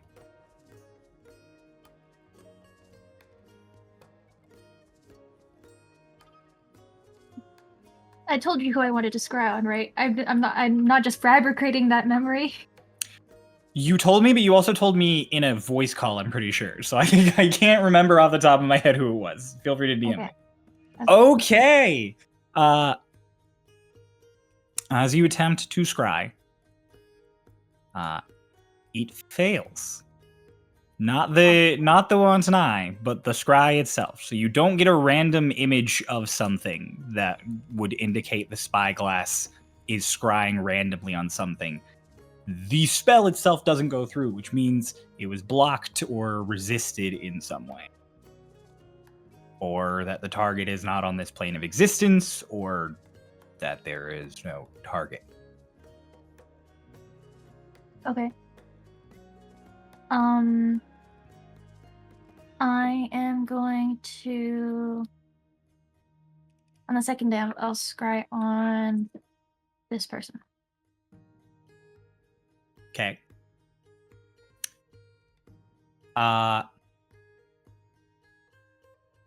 Similar to the day before, you will have to make an Arcana check. I thought you were gonna say similar to the day before. It fails. You don't know. You have to make an Arcana check. 25. Similar to the day before, it doesn't go through. But there is no random vision. Fucking these people with anti-scribe motherfuckers. Or they're dead. No, don't say that. It's just, Don't say that. Me Or we're on scrying another to check plane. if they're dead. They're dead. No. Runava trying to scry on Vayne when whatever's going on, it fails. Scries on Vayne, just sees him tied to a bed talking about aftercare. Immediately stops Sleeping in the scrying. trash. This is normal. Yeah, that one failed. That one failed. That one failed. That one failed. I have decided I do not want to know anymore. I just love Yeah, the idea that that one Vayne failed. was legally dead for a minute, like, as far as scrying was concerned. So That's all the scrying I want to do. that's all the scrying. You don't want to try any more for any other people? It's Let's go 4 more gambling, days. Ray. Renava's dejected. You can also scry on other like non-affiliated people. I'll see what the Rattler's doing. Say, yeah, let's see what the Rattlers are doing. Make an Arcana check. 24. 24. The eye works. Let's see if you can. Let's see if he fails the save. Oh, he does. He rolled a 2. He rolled a 2. That's not. You're just after the first 2 days, you were like, "Fuck, do I really keep wanting to look for people who are like I'm actually invested in?" No, because I'm just gonna keep getting blanks, and then I'll feel fucking crazy. And then you're just like, "What the fuck's the Rattler doing?"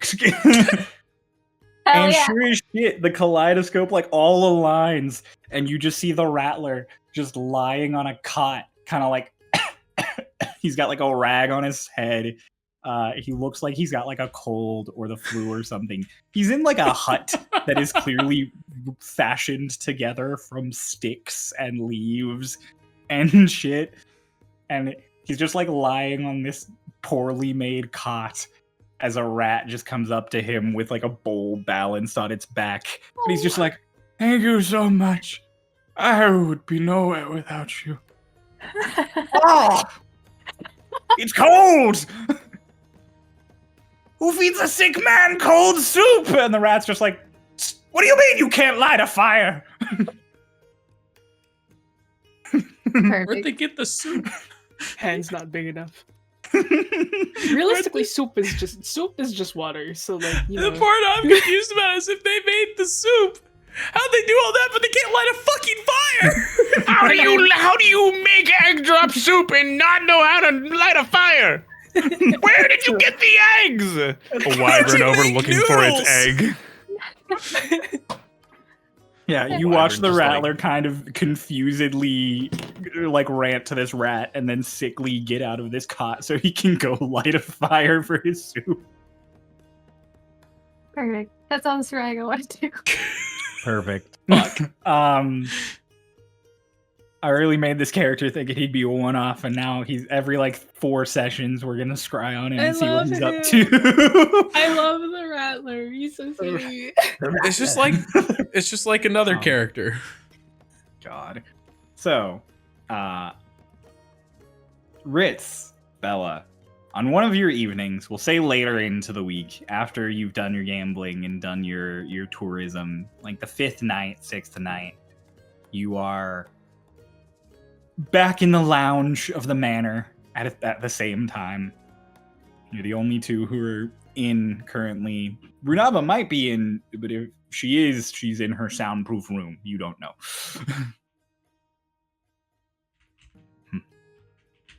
What have you been up to? You know, just been touring around, seeing all the nice sights. Did you gamble? No, why would I do that? Get more money potentially? I could also lose my money potentially. True. I don't want to do that. I don't want to lose my money. Hmm. You never chance anything? It's not that I never chance anything. It's the casinos that are sort of rigged against you. You ever Hmm. hear the thing? The house always wins. No.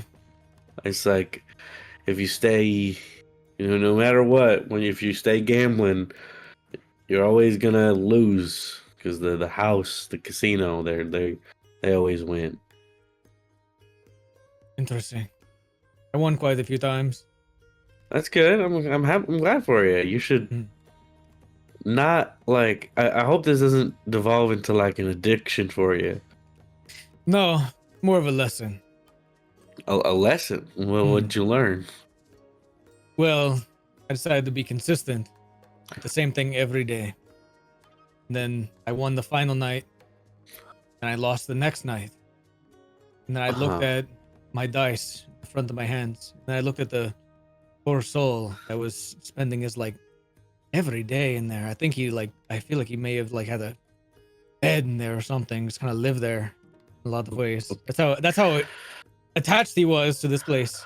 Right. I saw right, him, okay. and I thought that could be me. But you don't want it to be you. Yep. Good. That's yeah. Okay. That's what I continue. told him actually. Oh, you told him you don't want to be him. Yes. How do you take that? He was sad at first. It felt like I betrayed a friend. Did you know I this man, or did you just like find him at a casino? I found him in a casino and got to know him. Okay. All right. Continue, sir. No, it's fine. Details are important. Right. Um, So you betrayed a friend. kind of. But I tried to teach him a life lesson. I brought him outside after I went even with my money. And I told him the story about how one of my cousins, he got in trouble, and he felt like he was in some deep shit. And I told him get a fucking job. I said, you should do the same. He cried, agreed with me, and then just went back to gambling. And I'm never going back again. Oh. If I do, I'm avoiding him. Oh. Okay. I'm sorry that he didn't heed your words. It's a good lesson you were trying to teach him. Yeah. I made another friend in the process. Oh. Who was that? The guard outside. Oh yeah? How was that? He had this shit together. Nice. He surprisingly hates gambling. But he's willing to work with them. Well, it's not very surprising. He got a job in beating up gamblers. Is that the way that you kind of fight against like something you're against? You work for them sure. and battle them from the inside? Yeah, I'm sure he put that much thought into it. I've been there. Oh yeah? You've infiltrated an organization to fight it from the inside? Yes. What organization? The Gith Yankee. Oh, the Githyanki. Mhm. Pray tell, what exactly do you mean by this? Well, do we TLDR that, or do we want to? Oh, you usually explain what the Githyanki are? Hmm. Oh, okay. Okay. Betrayed Interesting. us. Okay. But why? Conflict in beliefs. They betrayed you as in specifically the Ritzarian people?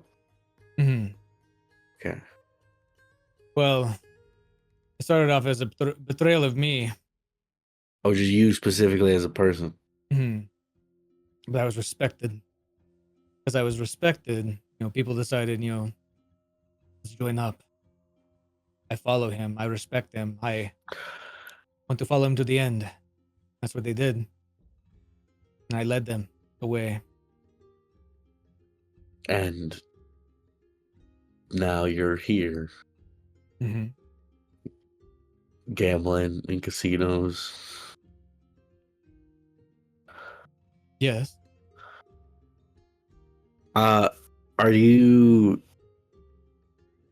Do you?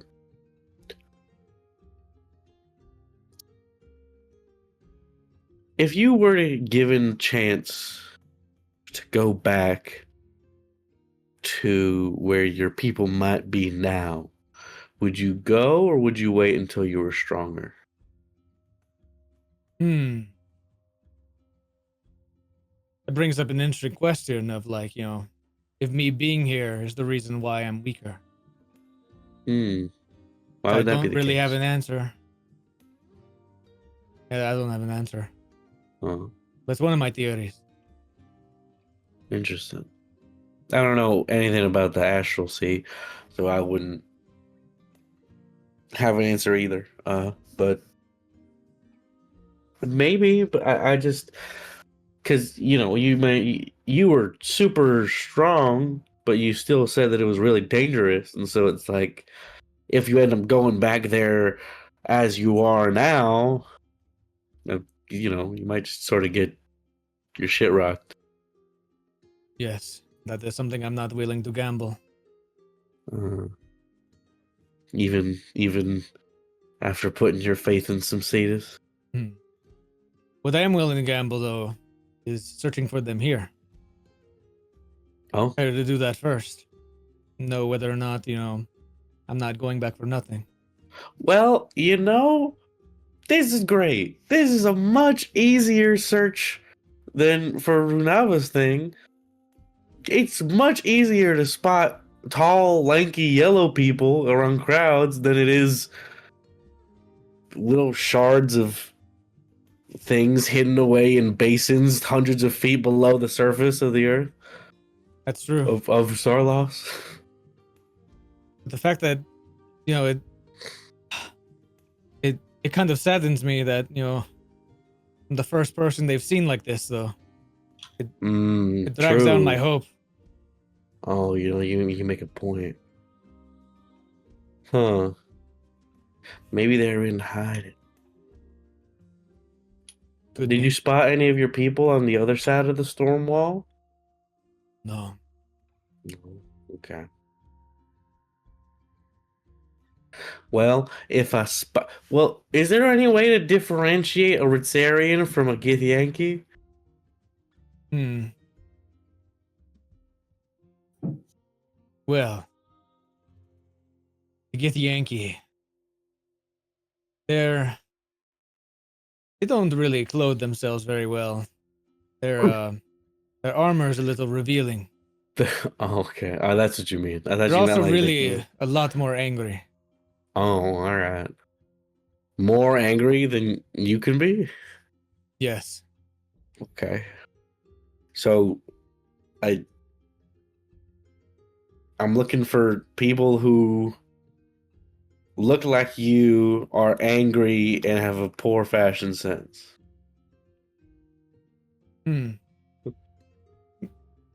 Would they be? Well, I don't know. It's kind of a popular fashion there. Hard to judge. Who look like you are more angry and are more revealing in their clothing. Yes. Okay. Well, if I spot any Ritzarians or Githyanki, I'll let you know. Cool. Are Do you need like to find anything? Are you like at feud with Githyanki? Like if you see one, will you like try and kill them? On the spot. Oh, okay. I would get to the merits of Maybe that. I'll try and get to know them first before I let you know where they are. No, please let me know. Yeah, sure. I'll We let need to you know. find them and hunt them down. Of course, I'll let you know They're as the soon scum as I of the see earth. one. All right. I don't know if I can even jokingly agree with that last one. I've never really met one, so I guess I'll sort of form that opinion by You myself. don't want to. They might attack you on the spot. Okay, if they do, I'll take appropriate measures. Good.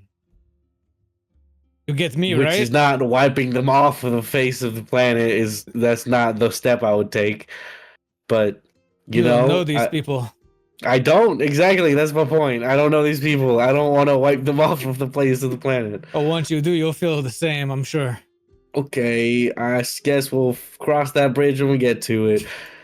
I know I'm not searching for anything really. I'm just trying to be better and be a better adventurer, see more things, help more people, and just make a name for myself. Can I help you with that? Well, you already are. You're part of my squad.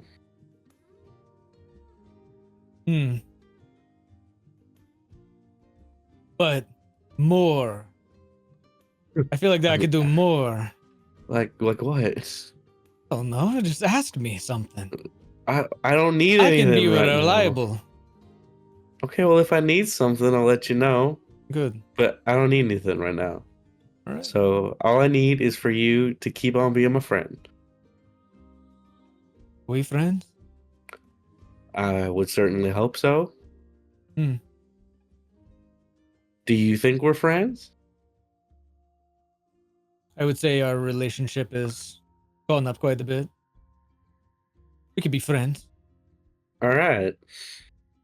Great. You know, if we weren't friends, after I carried you back to your room, pruned up and shriveled naked from the bathhouse, Oh, you know, I I think owe you so much. we Not might gonna- have. oh. No, it's okay. No! All is You saved forgiven. me! Okay. You paid me back in being my friend. All right. Although I don't Yeah. know if that's how it works. Hey, yeah, well, I've decided that's how That it feels works. deceptive. I'm How taking is like I'm taking advantage of you. I Let me decided do something else. All right. What do you Something wanna do? honorable. Okay. Go ahead then. I'll figure it out. Okay. Just you watch. All right. I'm gonna go to bed. All right. This conversation's exhausting. You guys split up, head to bed. And on that note, a lovely little montage and snippets of your 6 days in Haven comes to a close. On the 6th night, you are all informed by Poppy that all of the I's are dotted and T's are crossed. All of the carriages have been emptied of everything from Cloud Breach and have been stocked up on material, as well as an additional carriage that is being lent out full of even more stuff to take back to Cloud Breach from Haven. So you all will be leaving the next day. You are given one more night of exquisite food. Then you all get your long rests. And on the 7th day, you get up, you pack all of your gear so that you can leave the city of Haven and return to Cloud Breach. As you guys are getting kitted out, you head over to the stables that are attached to the manor. So the carriages got moved here once you guys started staying here on the sort of the manor lots rather than in the city. Now, as you go there to join up with everyone, who else is there to see you off? But Eckert and his assistant. So, as you guys come up, the assistant is talking with Poppy, and they're going over and they're checking off everything on this last little list. And as they do, Eckert just immediately turns to you guys coming up and just, hello. Did you come to kiss us So? goodbye? Oh, only if you ask nicely, darling. Please don't. Go ahead. Ask nicely, Vayne. Use your manners. Eckert turns like he's waiting for a response, like,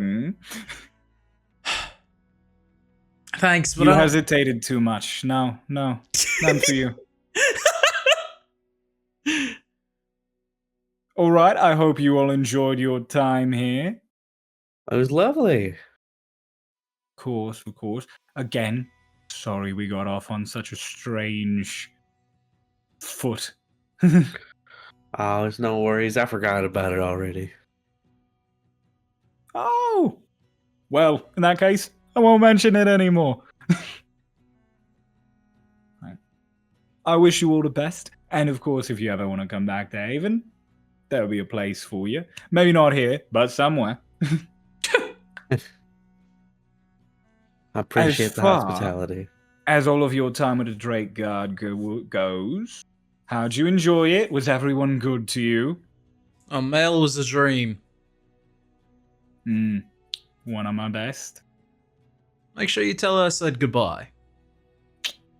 You, points at Renava, I heard you had a good time. A little subterfuge, a little magic.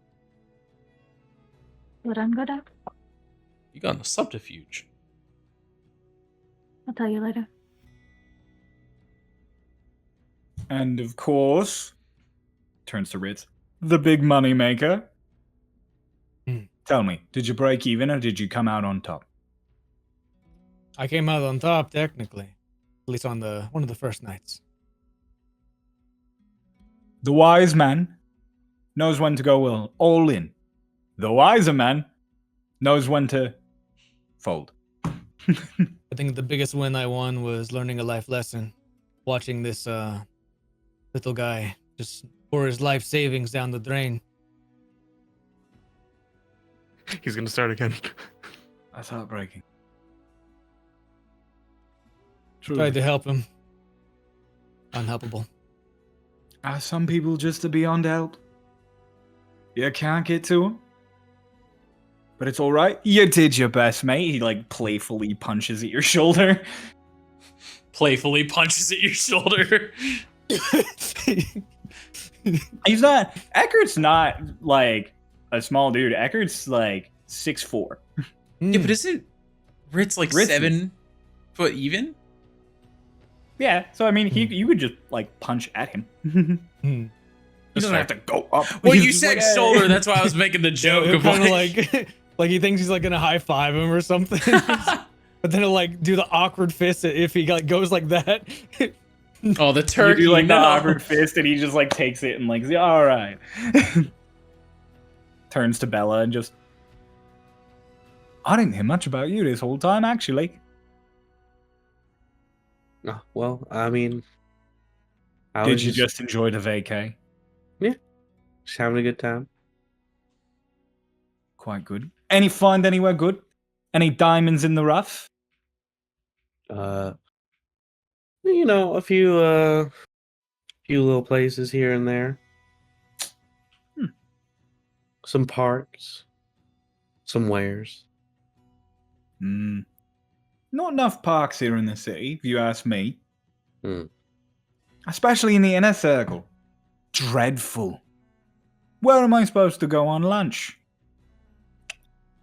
If I want to enjoy a sandwich under a nice tree, I've got to get a wyvern to take me outside of the city. What's that about?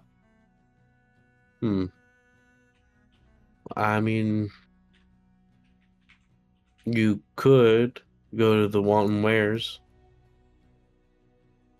Oh? Yeah, a nice little spot, nice little sandwiches, little outdoor, little patio place. Well, thank you very much, Bella. I always appreciate a good recommendation. Of course. Plus, you're the big boss man anyway. Can't you commission some more parks? Well, I'm the boss man for at least the next couple of months until the next quarterly review comes along. Then it might be another member of our little syndicate, but... Getting big infrastructure done is usually a little bit difficult when the lords might switch every 3 months. It's alright. Maybe I'll just buy out a couple blocks of the city, do it myself. And as for you, Spookums McGee, how are you? How was your time? I got bit by another old lady. I hazarded the job. Just happens on guard duty. So it goes. C'est la vie and all that. Lovey. Well, I want, obviously, to send you all off on a good foot. any of you ever decide you're sick of being stormridden and think the idea of riding a wyvern is way fucking cooler, feel free to come back by.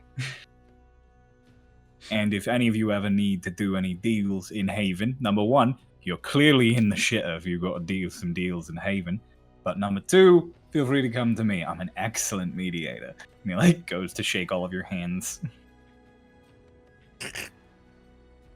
After he shakes each of your hands and you pull them away, in your hands, each of you, is 2 platinum. A pop. Whoa! Brother. Yuppie.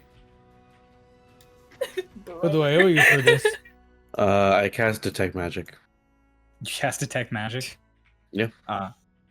Okay. It's just platinum. There's Sick. no magic on it. I look up at him as he's like walking away from me. Same as last time, as he's like getting all set up. His coat is clearly magical, and so is his golden tooth. He's not like casting any magic as he hands it to the next person. Nope. Okay. He is in fact just giving you guys money. Weird. And he's just like, all right. Bunch of lovely faces. I will see you around. What do I owe you? A smile. Careful with that one. He's got sharp teeth. You do that and just... Your dentist makes money. All right. He I'm a turns. dentist. Oh. Oh. He just walks off. Ew. It is time for y'all to leave the city of Haven. You gear up, Well, finally. set yourself up on these carriages, and out they go.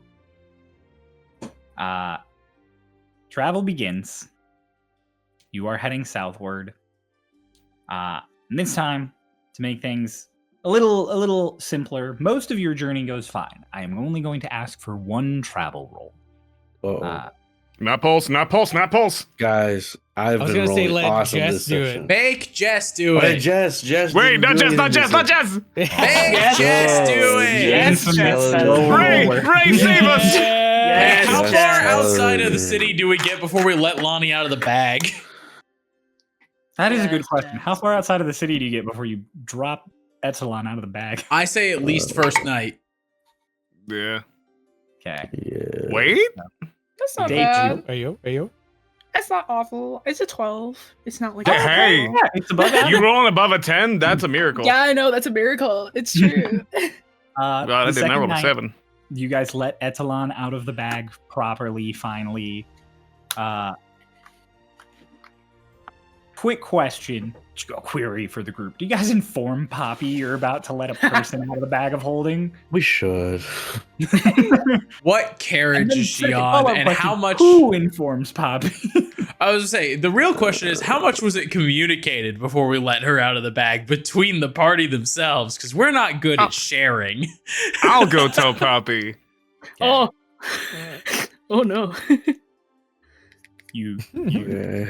come up to Poppy as she's around the campfire. Like, you guys have a couple campfires set up. The merchants set up some extra campfires after the whole remembrance incident. So you guys are well lit, and they're around one of them as you come up to her, and she just, oh hi, Hi. We've, everything okay? Yeah. We have a friend joining us. Oh, is Taka back? No. Damn. No, she's in a bag. What? He just pulls out his bag of holding because Bella has the one with her and it just she's in a bag of holding. You I have a thought friend you in that- had it. Yeah, you know Well, you no. have.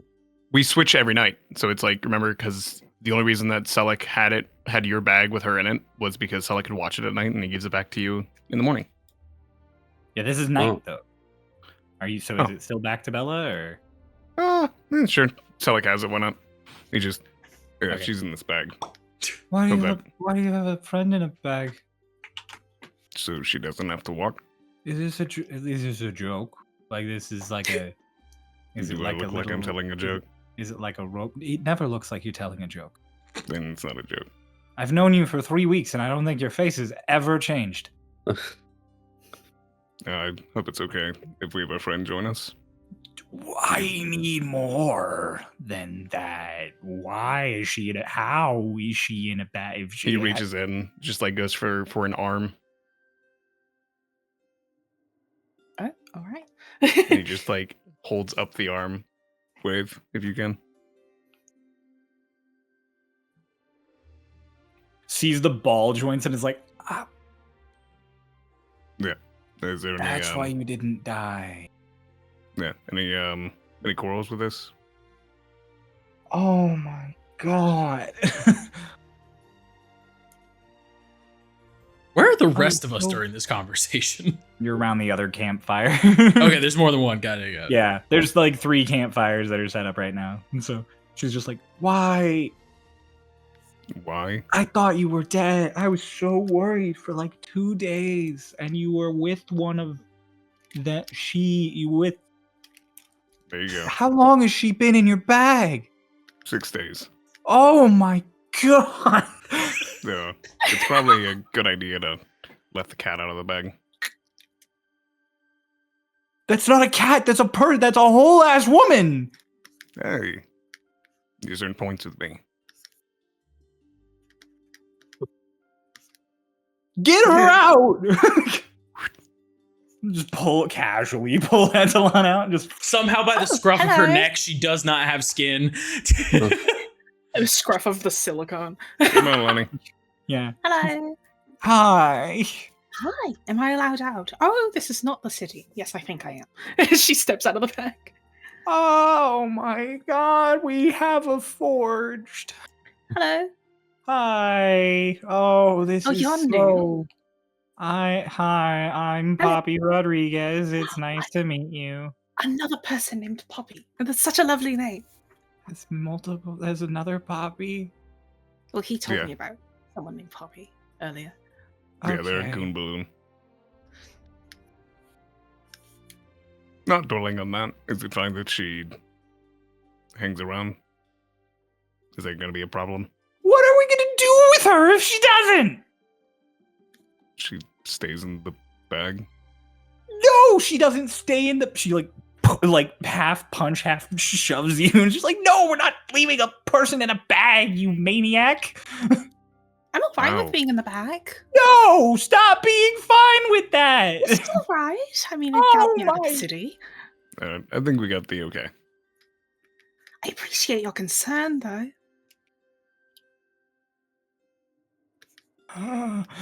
She just turns, and she's like, "You're fine. You can sleep in one of the carriages. It's fine." Oh, all right, thank you. Okay. And then she just sits back down by the fire and is like, "Why?" Just grabs the bag of holding and gives it to Ethel and just, here, go make sure to take your things out of it and give it back to Bella. Oh, yes. You're She, being like, evicted. gets her robot enrichment items. Hello. She like waves her arm. Walking Oh. bag. Hello. Hello, love. Thank you for letting me stay in the bag here. Your of- things. Of course. Welcome out of it. Thank you. Hello, everyone. She like waves at the rest of you. What's it like in the bag? It sort of feels like That's your first being- question. I mean, it's Yeah. a fair question. Nobody can really survive in there. It sort of feels like being wrapped in a blanket. What does it look like? Like being wrapped in a blanket. Hmm. Dark. Dark. Yeah, it's very dark. But Wow. it's dark. It's very dark. But you know, it's actually quite comfortable because it's just, you know, like you're wrapped in a blanket, like a blanket fort, you know. Hmm. I'd be curious if you could take a light in there, Probably sort of peek at your could. surroundings. Be interesting. Oh, I wonder. Yeah, maybe I should have asked for one of those. That's all right. I mean, it's fine. You could borrow my helmet. Your helmet. Mhm. Oh, Gives the mining helmet with. It has like a It's- candle on it, right? it's a I forget. candle, right? Yeah. Yeah. Would I know that in order for a candle to be lit, there has to be oxygen? Because that's how fire works. I would know that. Yeah, you would know how that works. Oh, love, this is a candle. Yes. There's no air. Yes. There's no air in the bag of holding. Okay. Right. You need so air for a fire. yeah, you need air for fire. Huh. That's how it lights. Yeah. Kind of. What is it? Gets like a firebolt in his hand. Yeah. So Didn't if know you that. were if you were in space right now, I would not know that. If you No. were in a bag of This is where a holding, that would line not is drawn. work. There you go. Y'all have not gotten over the stratosphere. we're not in that. If you were in space right now, no one could hear you scream. No one could hear you scream. No. Why'd you say it like that? Why'd you say it like that? So, you rolled 12 on that travel die. Yes. Parables are back, baby. The parables are not back. Fuck. As you guys travel through the next day, the weather is overcast. And then partway through the day, it does start to drizzle. And then by the afternoon, it is no longer drizzling. It is pouring. The rain is coming down in sheets. Poppy genuinely pulls the caravan like to the side underneath trees, and you guys just get posted up hours and hours before you would normally stop for the night because it is walls of water coming down. Rather than setting up your tents, you guys are able to cram into the carriages alongside various items that are brought. Bella and Ritz, you two are definitely the most uncomfortable in the space because there's a bunch of cargo in them. There's all the merchants and there's all of you guys. But the alternative is you sleep outside in the rain.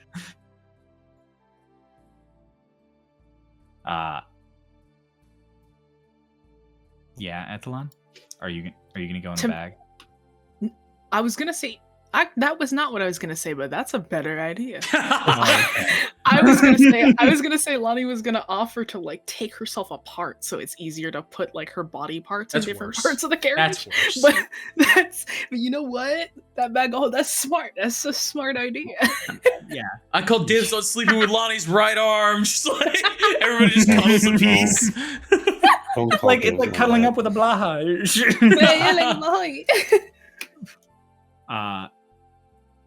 Etalon is put back in the bag of holding with just her head out, so you guys just have a bag holding Etalon's head. It's like the axolotl buckets in Minecraft. Yeah, it's like the axolotl buckets. I don't know what that means, but I'm gonna say yeah. And you guys lose out on basically a day's worth of travel because there is just copious amounts of rain. When you wake up the next day, it is still raining, but less so. And the trail is now treacherous. It's difficult terrain because it is mud and slick. And it's cold as you guys are out there sort of doing your guard duty on the exterior of each of these carriages. The wind is one of the worst parts because the rain, you guys have hoods and cloaks and things you could put up to keep rain from coming down on top of you, but then the wind turns and it whips it into your face, and suddenly there are these stinging nettles of water hitting you, coming in sideways. I don't give a fuck. I was riding a dragon. I have a winter coat. It's true. Vayne, weirdly enough, is the most well-equipped for this. Is there anything you guys want to do to try and make this a more pleasant travel experience, or are you just going to muscle through the cold and the wet? Presto. presto. All right, Runava heats up her coat. Do you presto multiple people or you just- Presto. Lonnie will Alright. assist with presto. We all got Yeah. presto. Woo! Can I take out kindling with the fire rune on it and try and just like hold it and like focus on the rune and try and make the metal or try and make it warm? Yeah, I'm so you do that. stupid, bro. I pull out the thermal cube. Yeah. So I was true. you were like, can I pull out? And I was like, oh, the thermal cube. And then you were like, the kindling, and I was like, okay, this works. Like Bella Yeah. literally does that. She like pulls it out and she's like, all right, let me see if I can magically enchant this metal to be warmer, and This is fucking stupid. puts the fucking cube on the ground. You set the cube like between you and whoever you're riding with on this carriage and just tap it on top. And the cube generates enough dry heat to keep things around it warm and relatively dry. So suddenly this carriage and like the front of the one behind you and the back of the one in front of you suddenly are just enveloped in this nice warmth that makes so much of the We'll play rock, paper, scissors, see who got to be lucky and sit next to Bella on this ride. Who gets to sit in the thermal cube? Who gets to sit in the heated car? I got my coat, so I'm gonna take the L. I'm gonna let everyone else say. I'm just gonna say Vayne didn't. it's I between can't feel, so I'm between I got Runava, presto. Selic, and okay, Ritz is with you. Ritz, you're dealing with the rain next to Bella, and then suddenly there's just a boom, and you are, as the water like hits you, it like almost instantly starts to evaporate under this just dry heat. All right, everybody, pay rock, paper, scissors. Yeah, no one fucking Sit next wants to me. I'm this good. shit. I'm good. I'm good. Yeah. Rich is Why? sitting there like, Yes. I wanted to leave it Thanks, for people who guys. might want To be it. fair, No, Ritz it's is your- fine. Ritz is I your best wanted to hang friend. out with my friends. Ritz loves you. Yeah, That's it's what I just hear. my only friend in this party is Ritz. The only one who hangs out with me. He's the only one who RPs with me. He's the only one who sits with me in the fucking carriages. You don't talk to me. No. Lonnie as well, whoever is in the car with her, just to try and make the travel a little bit more enjoyable, she will play music on her arm and sing as well, Aw. just to make it a nice atmosphere. There's the front carriage, which I'll executively decide is Selic and Vayne with Etalon in Etalon's like upper torso peeking out of the bag. And then the back carriage is just Runava and Zervi. Zervi gets his own seat. Yeah. Zervi soaking wet, just. Zervi just crawls up to the Zervi front nutrix. or back. I guess the front to get the dry. Oh, he can't. Never mind. He doesn't have an ass. Yep. He has to stay there. He can't leave. He has to stay nearby Runava to keep his butt hidden. Hide your butt. He's I just teach stoked. Zervi sitting new there. tricks. You teach Zervi new tricks. Make me an animal handling check at disadvantage because he's wet and angry. There's something about you teaching Zervi tricks when he is a completely like sapient creature. Like Two. I'm not gonna roll for my second one. That was a natural one. Oh my god.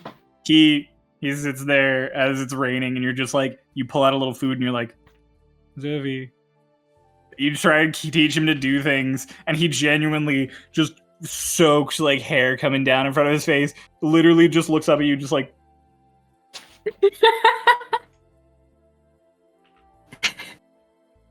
and then he just goes back to staring into the distance in the foggy wet. There's like an awkward silence. You're like, okay. Okay. that makes it even funnier because it means that Zervi knew you were trying to teach new tricks. It was like, fuck off. Fuck off, I'm cold. The sapient joke couldn't have been better timed. Zervi's like, I'm specifically going to forget tricks now. It's like when you're. It'd be You like rolled if a you were just natural trying one. to I don't teach remember a how to dude how to do tricks. Like, Hey, Yeah. James. Check out this trick. Do a trick. The Look at this trick. He backflip. knows how to speak. Hey. Oh! Oh my god. You guys do hear Etalon sing from the front carriage, all of you, even those of you who aren't there. It is a pleasant voice, but it is strange because it's a little more finely tuned than Etalon's speaking voice. It's this kind of ethereal but robotic tint It's to auto-tuned. it. It's auto. It is just slightly auto-tuned. Yeah. Miku. Telic just has a cigarette. That's and not he's just auto moving his head back around. I know, but she's Miku. She's me. You're at Fortnite? Several days into your travel, you guys leave the Whispering Woods. And you embrace the sounds of silence because it didn't click to you until you got out. But the entire time you were traveling, there was that quiet whisper in your ear. And going from the loudness of Haven to that made it seem like everything got quiet. But now that you're actually out in the open plains, the actual silence is so refreshing as it hits your ears. You guys see the burnt patches of grass from your fight with the Remembrance just a little less than 2 weeks ago now, hanging out there, scorched on the ground.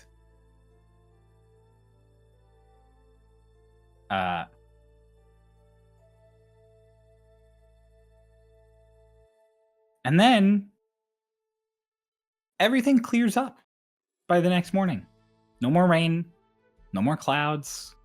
The sun shines through, nice and bright. You are... I mean, most of the stuff is soaked. Poppy and the merchant spend a lot of time just taking tarps off and making sure they're dry and everything underneath them is dry. And that you guys are all set with, you know, not losing a bunch of your shit to water damage. Sure. And after many days of travel, it is a fun moment here as you guys are no longer in Blossom. The month ticks over. You've traveled so long now that you are onward into Sadaloon, May. But as everything ticks over, the last day of Blossom is Musement. It is a holiday that is usually only held in Shadestep every other year.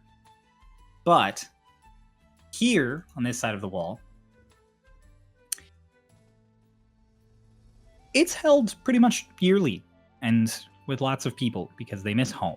So several of the merchants, as you guys are traveling through the plains, on that last night of Blossom, they pull out instruments. They start playing music.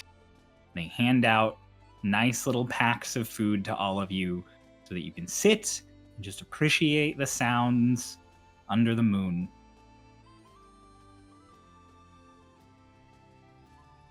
Hi. They ask if any of you play any instruments, or if any of you have any poetry or painting you'd like to share. Musement is a holiday celebrating artists and art, creations of any kind. Want to know if you all have anything you want to contribute. Oh. Lonnie gets excited. Is it still Yeah. raining? Like, while It it's is all not going on? raining at this time. No. They are not celebrating. I realize I A, looking at notes that are being taken, and B, thinking back on it, I stumbled over my words. Musement was the last day of Blossom. They didn't celebrate because it was raining. So you are into Sadaloo now, and you are celebrating Musement late because there was lots of rain prior. So now it is the second to Sadaloon when you guys are celebrating Musement.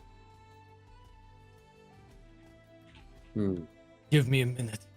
He'll walk back, Oh boy. pull out his pen, pull out a paper, and start drawing. Aw. Ritz starts drawing. Lonnie, I assume, is offering to sing. Yeah, to sing or to play on her arm or both. She'll do both. Okay. Both. I'll do both. Do any of the rest of you want to contribute to Musement? Oh.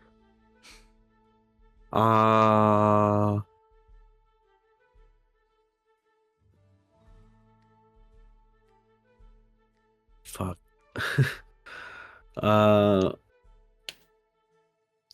Can I just sort of be like,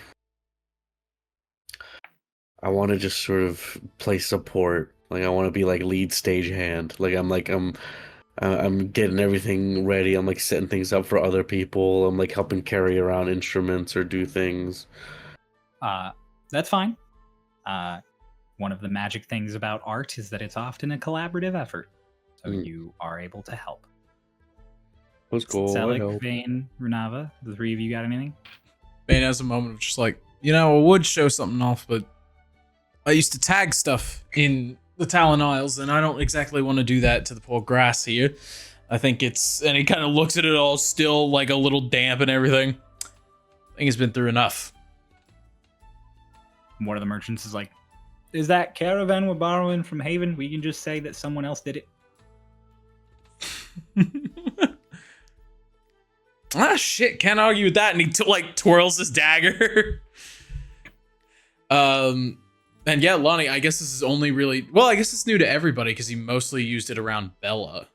Yeah. Vayne's He also just dagger used it to paint arrows. Yeah, Vayne's dagger doubles as a spray can. He can only use one color every time that he activates it, but he can activate it. Sick. This is new to me too, actually. I was gonna say, it new to you, I think Pulse. Ritz would have seen it though. But yeah, I mean, his tags. The easiest way to put it, I guess, would be closer to like a steampunk version of the way that modern tags work. They don't have as much like influence from city looks as much as it does like more mechanical amusements to it. Vayne is tagging that caravan. Bella's helping everybody set up and move things around. Etlon is singing. Ritz is drawing. Selleck, what are you doing? After like Vayne walks away and he's watching everybody play, and like he waits for Lonnie to eventually finish a song. He's like, I don't draw, I don't paint, I don't sing, I can tell a story. It's one my father told me. Oh, I love stories. She just sits down crisscross. Yeah, the musicians take like a quieter, they do like almost like a backing track. Yeah. He does like a he takes a long drag of his cigarette. He just and he lets out this like puff of smoke that almost like stops. And a mix of minor illusion and thaumaturgy. It like kind of forms into a person. He goes, let me tell you about Everin Stormtide, the man who married the ocean.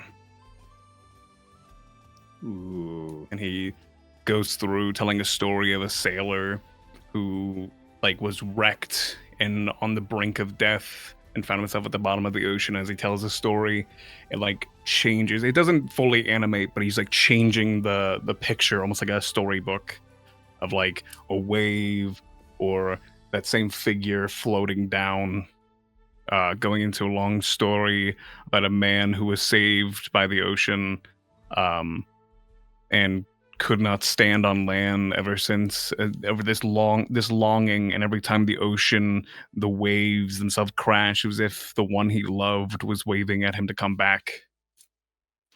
And how he, at the very end, married the ocean as the waves themselves formed into the woman that he knew to love. And at the end, all of this smoke just disappears, and it says, "Whatever you hear, the waves crashing down in the distance, that is the song that they sing together. Everyone and his bride, the man who married the ocean." The end. Poppy is like, oh, it's so sweet. He did it in such like a narrator, over to like an audiobook. Gosh. Vayne has a moment to where you can see the genuine on his face, which is like, that was a really nice story, and then he goes, "Do you think that applies to this side of the Stormwall?" It's a story. Everyone didn't exist. Oh, fun. I think it is. She puts a shoulder on Vayne. Puts a hand on Vayne. Shoulder. She takes her shoulder off, puts it on Vayne. No, You can't get that mixed up. You specifically can do that. Runava, is there any way you contribute to Musement? Okay. Nope. Vayne does In that call you a case- buzzkill. Because you're the only one not even participating. Wait, Renava, I thought you do your paintings and stuff. I do, but I'm not much of a shower. Oh, Why don't you do a stand-up comedy act? Oh, do you do comedy? Are you funny? Unfortunately, I that's am me. not. I Not funny? I didn't think it would affect you so much, Runava. Oh. It's okay. I'm just relegated to being not funny. No, stop it. Oh, love. She puts an arm around you. I'd Renava. say maybe alcohol will help, but to be fair, I don't think you could get drunk. No. Hey, Rob, I'll start you off. I'll start off with a joke. We can all go around telling our best joke. It's a form of art. Oh no. right. What does one ocean say to another ocean? What's with you and oceans today? That's not what they Well, say. I know this one. Nothing. Nothing. They're just oceans. They don't talk. No, no, no, No, it that's not how legitimately goes. gets Vayne because he knows the fucking punchline, and the fact that it was just absolutely not correct. He's perfect at anti-jokes. That's not how it goes. That's not what I expected. Rich just drops his pit and fucking busts out laughing. I know how it goes, but my version was funnier. He's not wrong. That's fucking awesome. Subvert expectations, I get it. Suppose, yeah. What's the answer, Ella? They just wave. Because they're oceans, then they. Poppy then looked wave. so Yeah. confused for a second, and then you say that, and it's like, oh, oh. That's Oh, what they're all honey. about. That's even funnier. Nothing. They just wave. Rich says that's even funnier. Yep. Yeah, they just wave because they're oceans. I guess it's subjective, humor and all. I give All you right, a shot. Renava, you're next. Tell Hit us us with your funniest hit us with your joke. best. I just stare for a moment, actually thinking. He even gave you time to think. Renava! Crow even gave you time to think. Vayne, But I you go was next. Let listening. Renava Rich trying think. to figure out the ocean joke. It wasn't clear. Vayne, you go next. Renava's thinking. No, What, I Mike? got it. Okay. It's a knock-knock joke. All All right. right. However, you have to start it. Oh. Knock knock. Just stares at you. Who's there? Selleck. Zelikus. It's me, Renava. Open the door. I see what you're trying to do there. You picked the wrong guy, but you know, it would. I mean, that's a little funny. That's because Renava, it's open the supposed door. to. Because the joke Renava, is I'm that it's outside. like, you Open the know, door. they start the joke, and then it's like, okay, well, I'm confused. What am I supposed to do? And then you laugh at the person. But Selleck is sort of immune to that kind of humor Renava, open the door. because It's he's cold immune outside. to being put on the spot. Oh, he's gonna Don't die. leave him outside. It's Renava, funny. he's This gonna is funny. die. He's gonna Renava, die. open the Look at damn him. door. He's shivering. Renava, you should open the door. If Don't you let him in. freeze, he's cold. Don't There's let him wyverns in. out here, Renava. Let me in. Renava, you're a monster. Zervy's pretends to, cold. like, Zervy's hold- also behind the door. Rook pretends to hold Selleck back and is like, "It's okay. Leave us out here. We'll die. It'll be funny." Selleck, come over to my house. It's nice and No. warm in here. I got a thermal cube. Oh, yep. Bye, Renava. You missed your chance at opening the door. He walks over to Bella and just knock, knock. Who's there? You know who's there. You called me over. Who's there? So, as everyone has participated in Musement, I'd like everyone. really say I participated. Yes, you did. You We did. forced That was you to awesome. participate. Despite your best efforts, we forced you to participate in music. Everyone, make me a group performance check. Let's go. Selleck, with your quick thinking and your use of your abilities to enhance it and everything, I'll say you can make it with advantage. Sweet. Oh, I actually Sweet. rolled real well here. I have good. I have, weirdly enough, I have good performance. Can the Your bard do charisma. well? Yeah, weirdly enough, as a charisma Nope. caster. Middle of the road. Bro. It's me with my con saves all over again, bro. Why does he- No. Why did that happen? Bro. I don't got nothing. I don't got nothing to make that better. I don't think. Rough. I think Ritz laughed a little too hard and like kind of fucked up his drawing a little bit. Bro, No. It's okay. It's okay. There is no potential negative result here. I'll say that. It's just the severity of your reward. I I'm gonna activate tactical mind to add a D10 to this roll, Lonnie's so that I could speaker possibly was- get double digits. Lonnie's speaker Oh was my blocked God. today. How did you all roll like ass? No, I rolled rolled great. so shit. How about plus So- 0? I have a +5, but it's me. So, I'll just go down the list. Noah, what'd you roll? 17. Okay. Ray, what'd you roll? 10. Middle of the road. Okay. Kay, what'd you roll? After adding all my modifiers and the tactical mind die, I got a 14. Okay. That is his name. Etalon. Jess, what'd you roll? 7 total. Oh, Jess. I rolled a Oh. 2. Roll better. Did you bardic inspiration yourself? I don't think she Oh. can. You can do that. Yeah. Wait, I can do that? Yeah, You should do can that. use Can I do bardic that? inspiration. Yes. Can I do that? Please, thank you. She's still learning. She gets her mercy roll. I'll say you specifically because you're a bard, yeah. I'm not used to being a caster. That's an 8 total. You added one? I rolled a 1. That's really funny. Okay, Selleck. As the most unemotional, just blank person, it's only got a 24. Okay. Hey And man, the last but dry not humor least, was Rich. killing it. Both. It's Well, 12.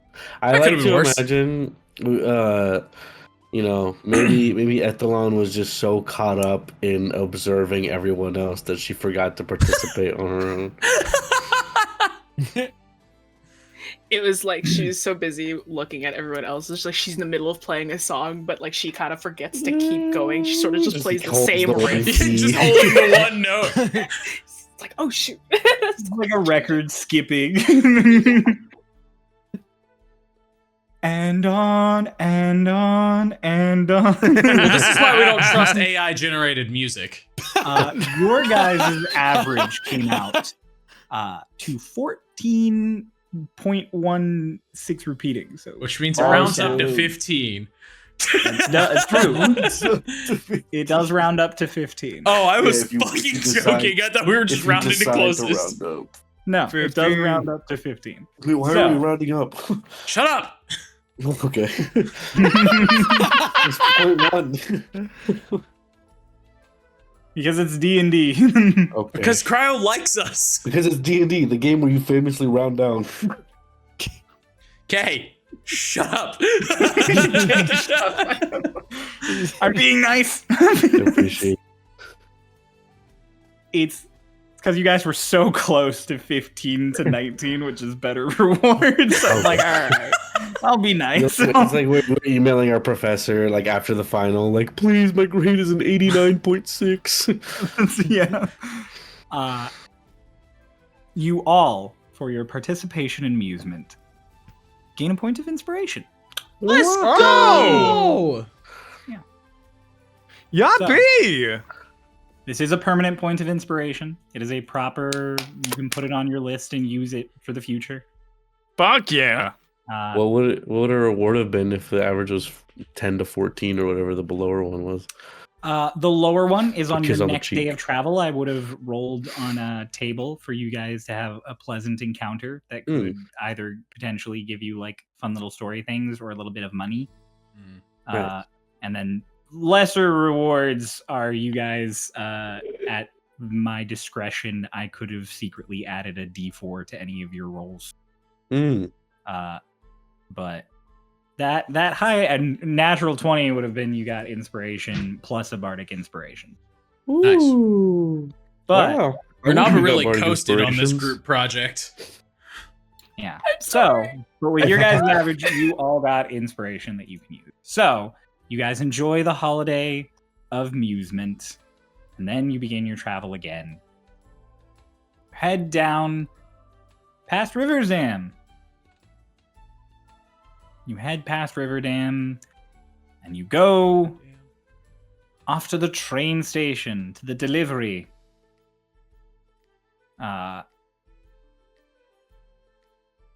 You guys finally get on the train and start heading into Cloud Breach.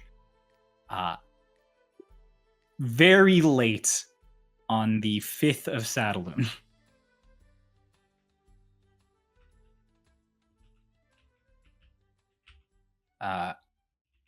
Etalon, you have been to Cloud Breach before. You've only ever been when you were accompanied by somebody who's dropping you off to do work in the city. So as you come in this time, no longer in a bag, not with a handler of any kind. I mean, you have friends, obviously, who are sort of escorting you, but this is the first time you are in Cloud Breach. And for the rest of you, this is sort of a homecoming. Cloud Breach is home, not so much as the old world was. I mean, maybe for some of you more so than the old world was. But as that train tunnel opens out and you see the city spread out before you, well past twilight into the early hours of the night, the stars above you and the light reflecting off of the Stormwall, there is this nice, refreshing feeling. I see those fingers. I see those fingers. What do you think I'm gonna say? Do you think I'm gonna say you level up? I am. Yeah! Oh, The delivery gives us level ups, That's baby. great. Wait, what? You guys level up? The delivery hands us level ups. On the 5th of Saddlemoon, you hit level 5. Let's go. Wow. On the 5th day of the 6th month, ironically. Wow. Cool. Wow. Name a D8. So, as you guys come in, Noah's so excited. Sorry, I rolled my HP. I got the. Why are you doing that now? Because I hit the level up, and I'll Fair. forget.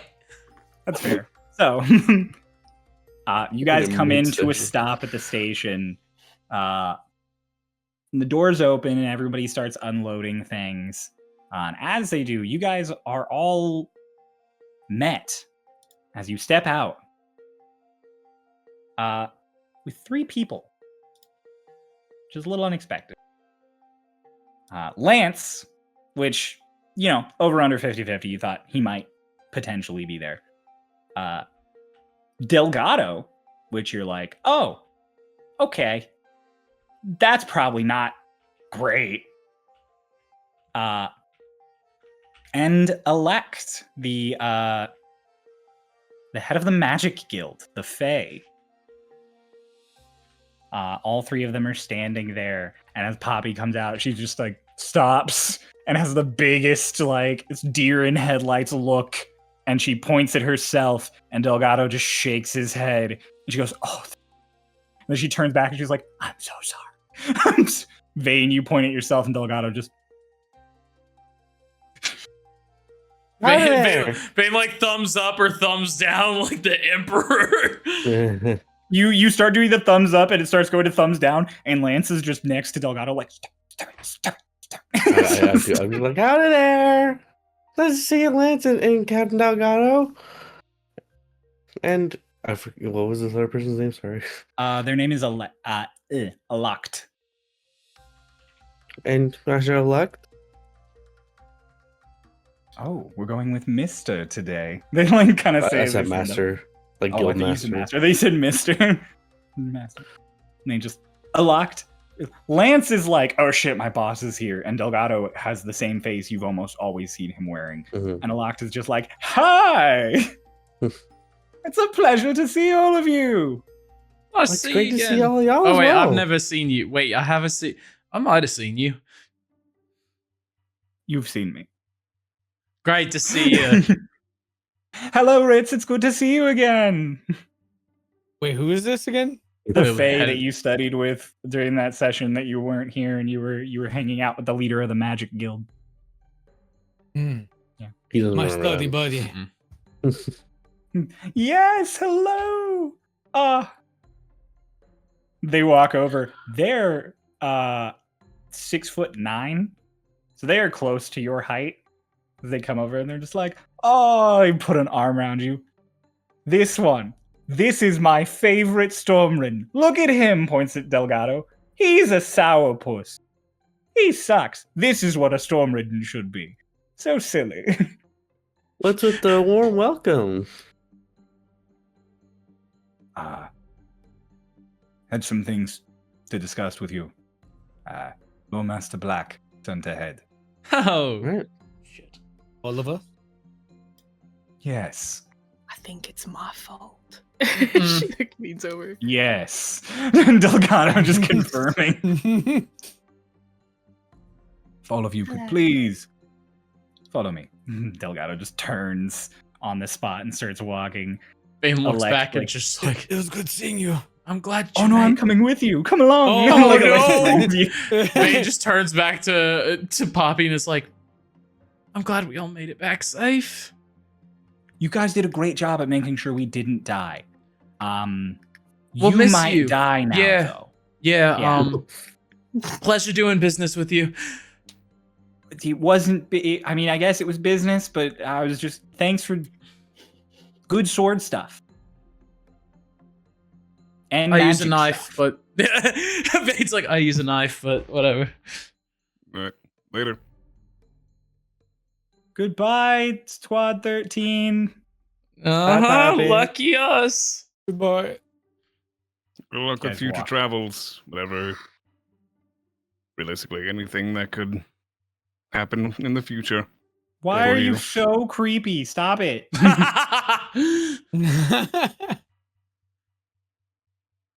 Runava, Selik, with your passives as you guys are like leaving, you hear one of the other merchants be like, I didn't talk to those guys a single time. That was really weird. Like, Servy, bite him. No, I'm kidding. Servy, kill get them. him. Nat 20.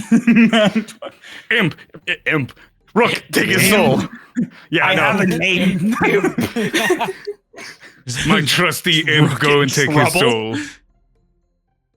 You guys are led not far. You guys almost expect to like get taken back to the fucking Apropos Tower where you've seen Delgado work. But no, you go to the Ursat Institute. You go to the Research Guild. As you come in, it's quiet. It's after closing, but Delgado just really confidently walks in and keeps going off in the direction that you know where like William Black's office would be. So you guys follow. Renava, for you, this is a kind of a well-worn path at this point. You've come here several times. And so as you expect, Delgado goes there, opens the door, and he holds it. He holds it open for all of you as you walk in. So then you guys like all line up. Elect finally like lets go of you, Ritz, and it's like, okay, don't let whatever he says scare you. He doesn't bite. I might. He doesn't. And then they go and they sit on William Black's desk, like all happy, like, ah. I'll just whisper, are we in some deep shit? Oh, yeah. Oh, you. Delgado just calmly closes the door after Lance comes in, and Lance just goes, okay, don't yell. Why would I yell? I'm fine.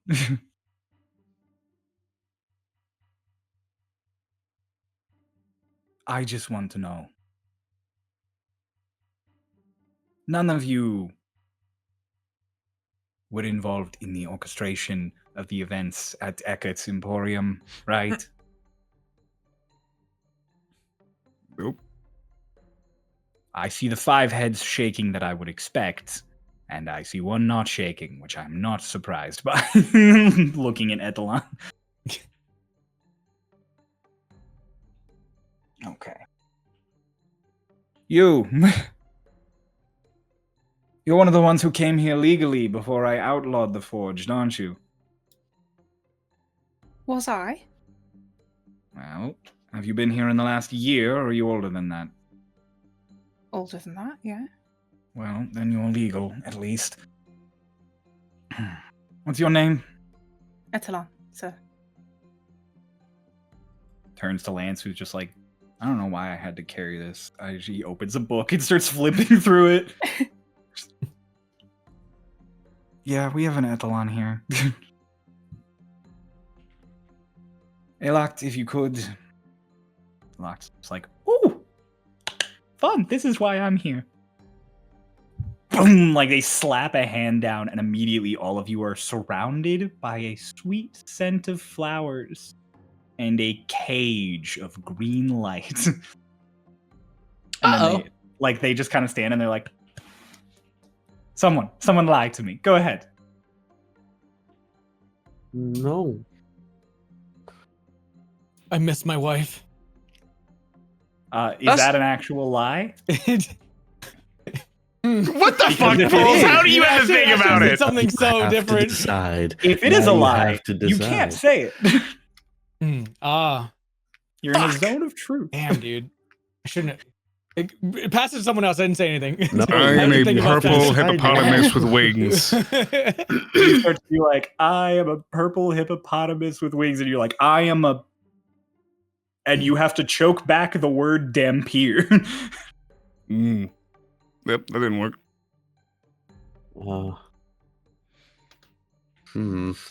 And Delgado's just like, I got you prisoner. I heard about your demerits.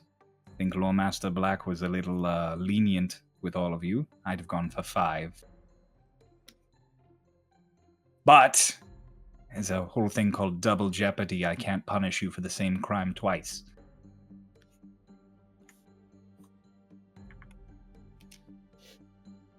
Also, between you and I'm not above that. Above double jeopardy? No, above torture. Oh!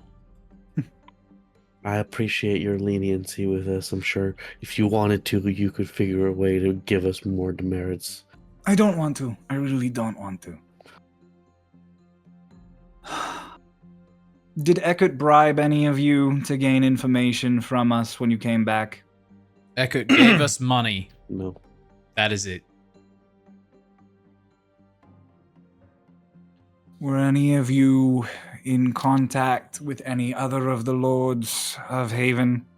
I don't know who the other lords are. Not to my knowledge.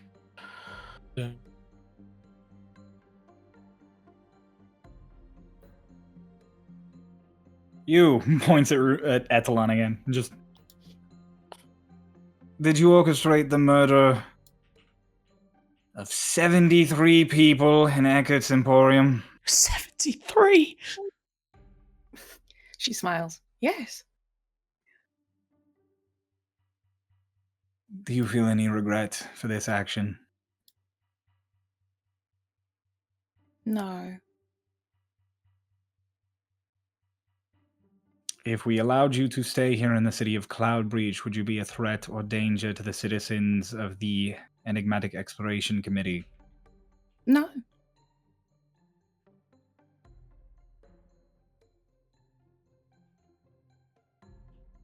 I would hope not.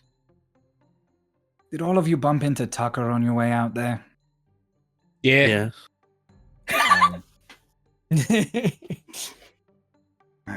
He's unison. Yes. Last I saw, he was heading east. Good. He should have been heading east. Did you all encounter any information regarding Nash or the strange plasma you encountered before? There's a statue of Nash in a museum in Haven. Okay. Other than that, no, not really, I don't think. And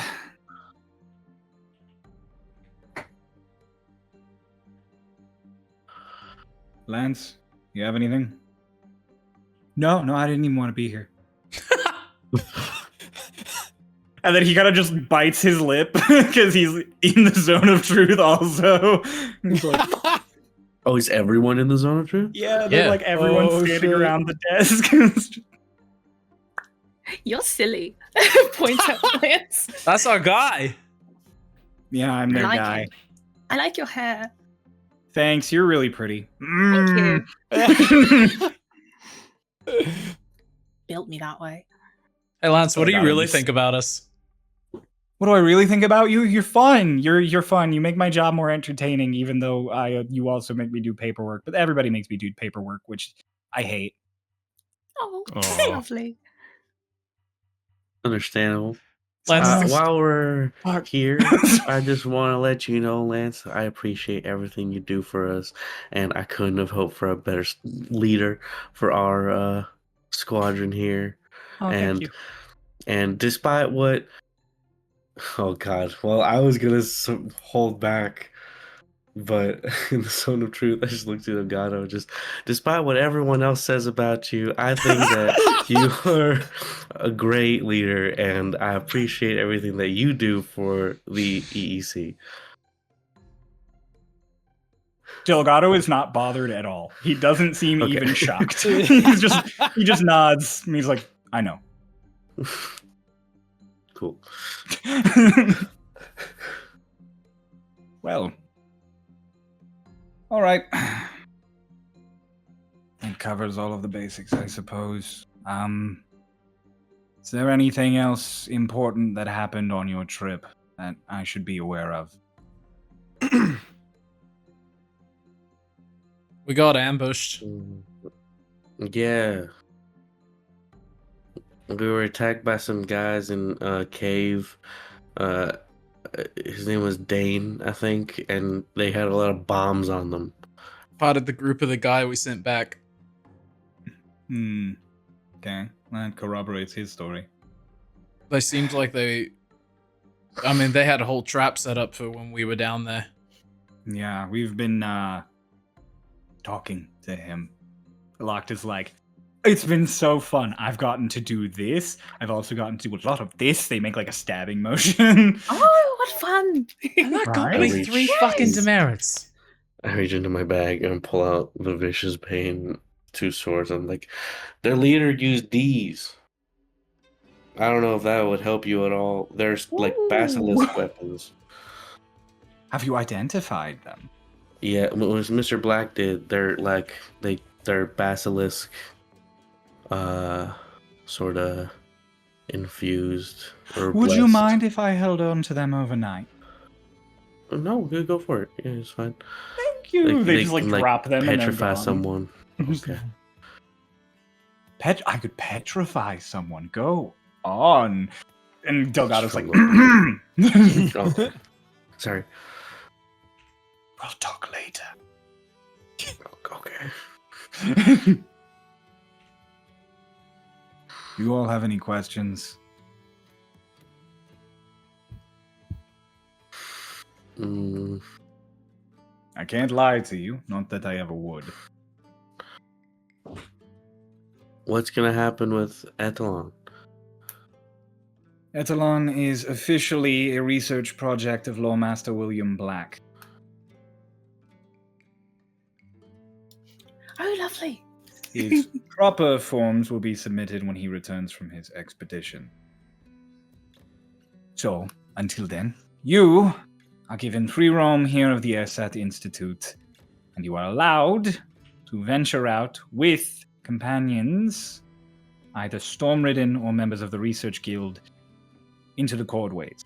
You are not allowed into the residential district of Cloud Breach without Lawmaster Black present. That's fair.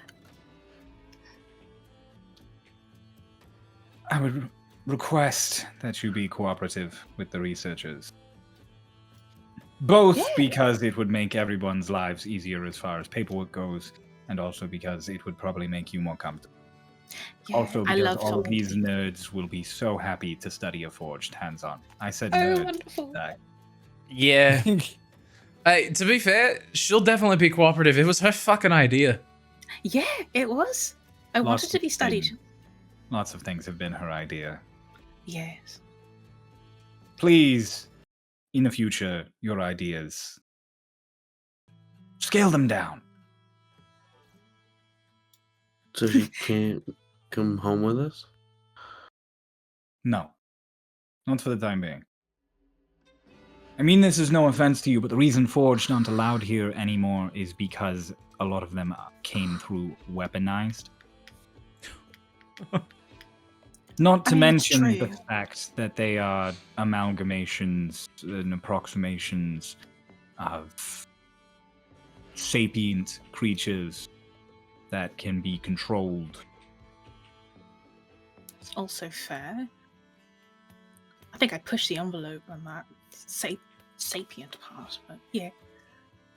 During the Gold Rebellion, we had several issues with Forged sneaking into places that they shouldn't have been.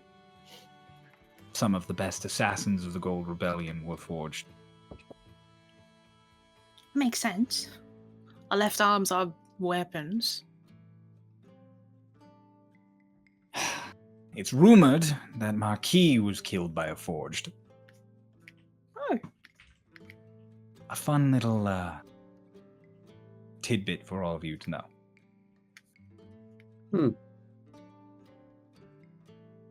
Who's that? He used to have my job. Oh.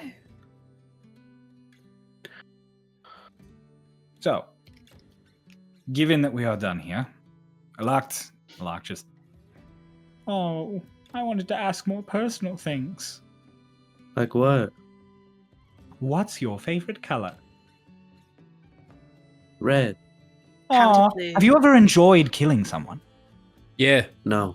Yes. Yes. Oh! Also gold. Yes. Damn. They like lean in Guys, like they're come gonna on. ask again, and Delgado again just... and then just... it's gone. Could I have said one more thing before? Yeah. Just wait. I have one question. Captain Delgado, if just honestly, if we were to encounter Nash one day, would you prefer us, honestly, to run, or would you want us to gather information first? I want you to run. I've seen the things that Nash can do to people.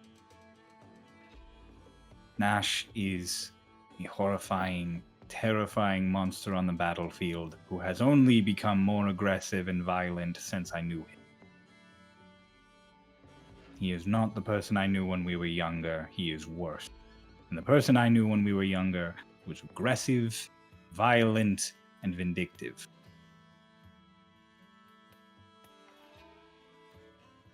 If you see Nash and you can get information, do so. If you see Nash and Nash sees you, run. Okay. Thank you. Of course. And then Alok just...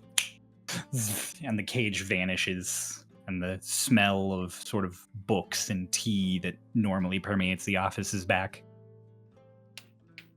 And Delgado looks at you, Etlon, and is like, until Lord Master Black is back and can find a place for you properly, you can stay in here. I know you're a forge and you don't actually need to sleep, but he keeps a cot under the desk because he doesn't know how to live a life like a normal person. Oh, all right. Appreciate And that. for the rest of you, feel free to visit the Institute as always, including Etalon. And if you have any further questions, you know where to find me. Don't find me, find Lance first. Then he just turns and walks out, and Lance waits for him to leave and is like, I don't know if I'm supposed to go with him or if I'm supposed to stay with you, or... He's not calling for me. So, how was Haven? Did you guys have fun? It was nice. It was I quaint. got so much money. Oh, Receive that's An Cool. good. otter. Oh! You have otters? Yeah, there's a garden up in a Oh temple. my god. Yeah. Oh. Oh my I gosh, learned Bella, it. are you okay? You okay? Oh, Sorry, I'm Cramp. twisting my ankle.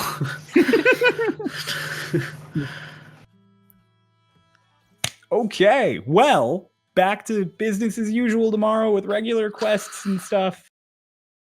Sure. Yeah.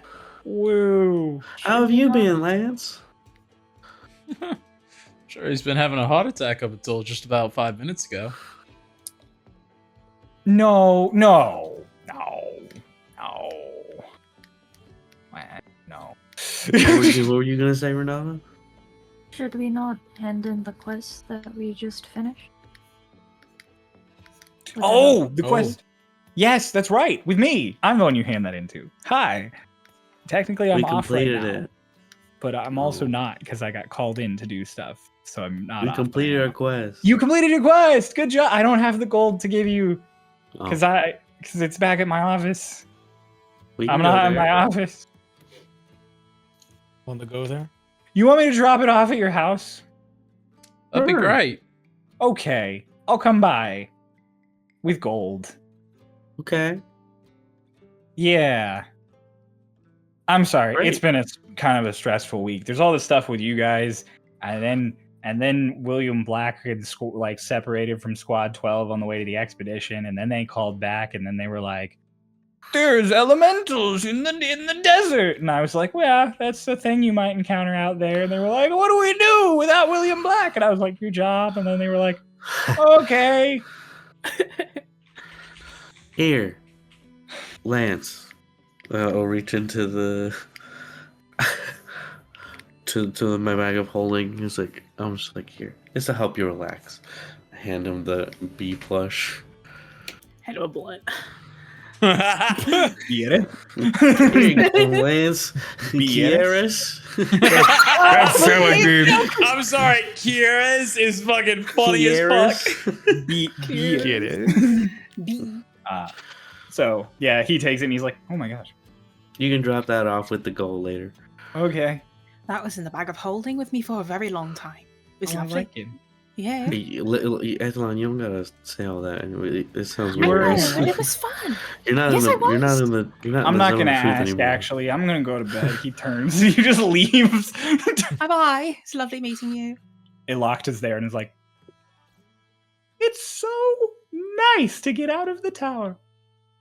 Oh, do they usually Yeah. keep you cooped up there?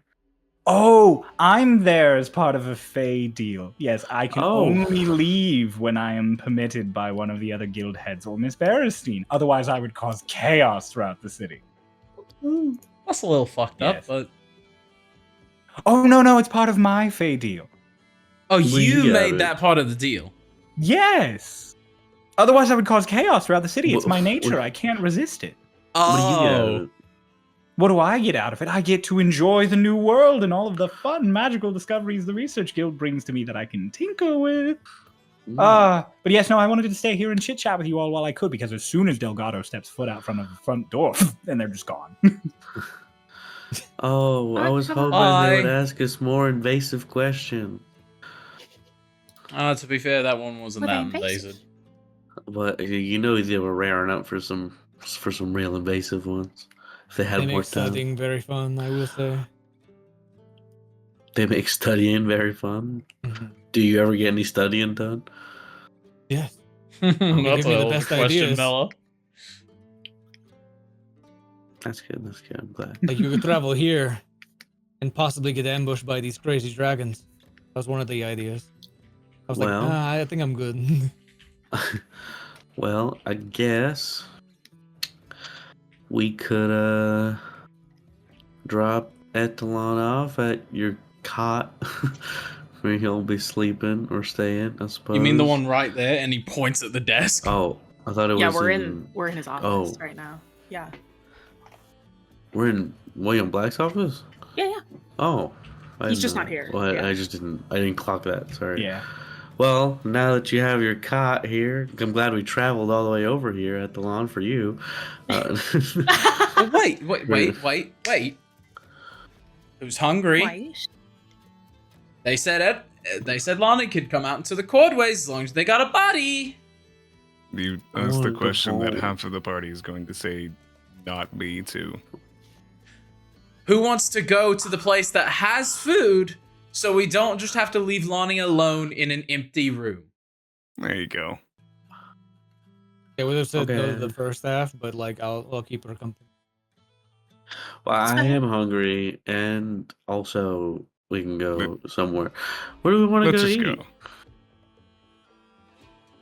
I can think of one place that he's gonna say. Somewhere new. That's not part of it. That's not it. I think. don't give a shit. I just feel Yeah, bad you because do. You want to go to Nearly's?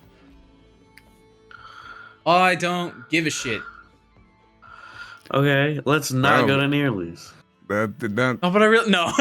That's not the truth. It's definitely not up anymore. Dang. Yeah, let's go to Nearly's. You Maybe guys it's a leave good William gin and Black's tonic. office. You head out through across the bridge into the market district and off to the cordways. Around this time, a lot of places are closed except for the bars and Oh right, a it's couple of late the as shit. cafes. Nearly was kind of our only option. Yeah, there are a couple of cafes open, including the one you went on that date with Susie with. Oh fuck. So, that one does catch your eye. If you guys want, you can go to one of the cafes, or you can go to a different bar than Nearly's, or you could go to Nearly's. Hmm. Let's go to What do we Nearly's. think? Okay. Vayne isn't even I mean- doing it. Vayne is actively trying not to sway the party. I gave you a whole cafe. Sonic's just like, I assume Vayne wants to go It's talk to got Nearly. sweet drinks. We can go let him It's know too we're late back. for cafe. I want to go to bed when I get home. You guys swing by Nearly's for a nightcap before you head to your house. As you come in, Nearly is sitting there just cleaning the bar. It's pretty dead right now. There's a couple of regulars drinking, but you come in, he does the whole like, "Hello, I could." Oh, god damn it, it's him. Aye. I'm here. I'm be excited fair, for the rest of you. Hi. It wasn't my idea Howdy, this time. Neely. You have a reputation. Oh, do I you thought know- Neely liked me, but I Should we guess Bring not. him around? It's okay. I like taking his money. Okay. Who's the new tall, pretty one? I've been here this whole time. I meant the yellow guy. I'm She rich. laughs at that. No, I know. It's sit in your fucking booth. Like he just tall. I'm Etalon. She just waves at him. Hi, Etalon. He sees your ball joints and he's like, "Do you drink?" No, I mean I can, but I won't taste it. It's alright. I appreciate it though. Just goes to making you guys drinks, uncertain about what he's doing. Oh, pulses. Pulse. Oh. What? Pulse wire. Hold on. Like a horror movie. Like a really Pulse is shitty back horror to the movie.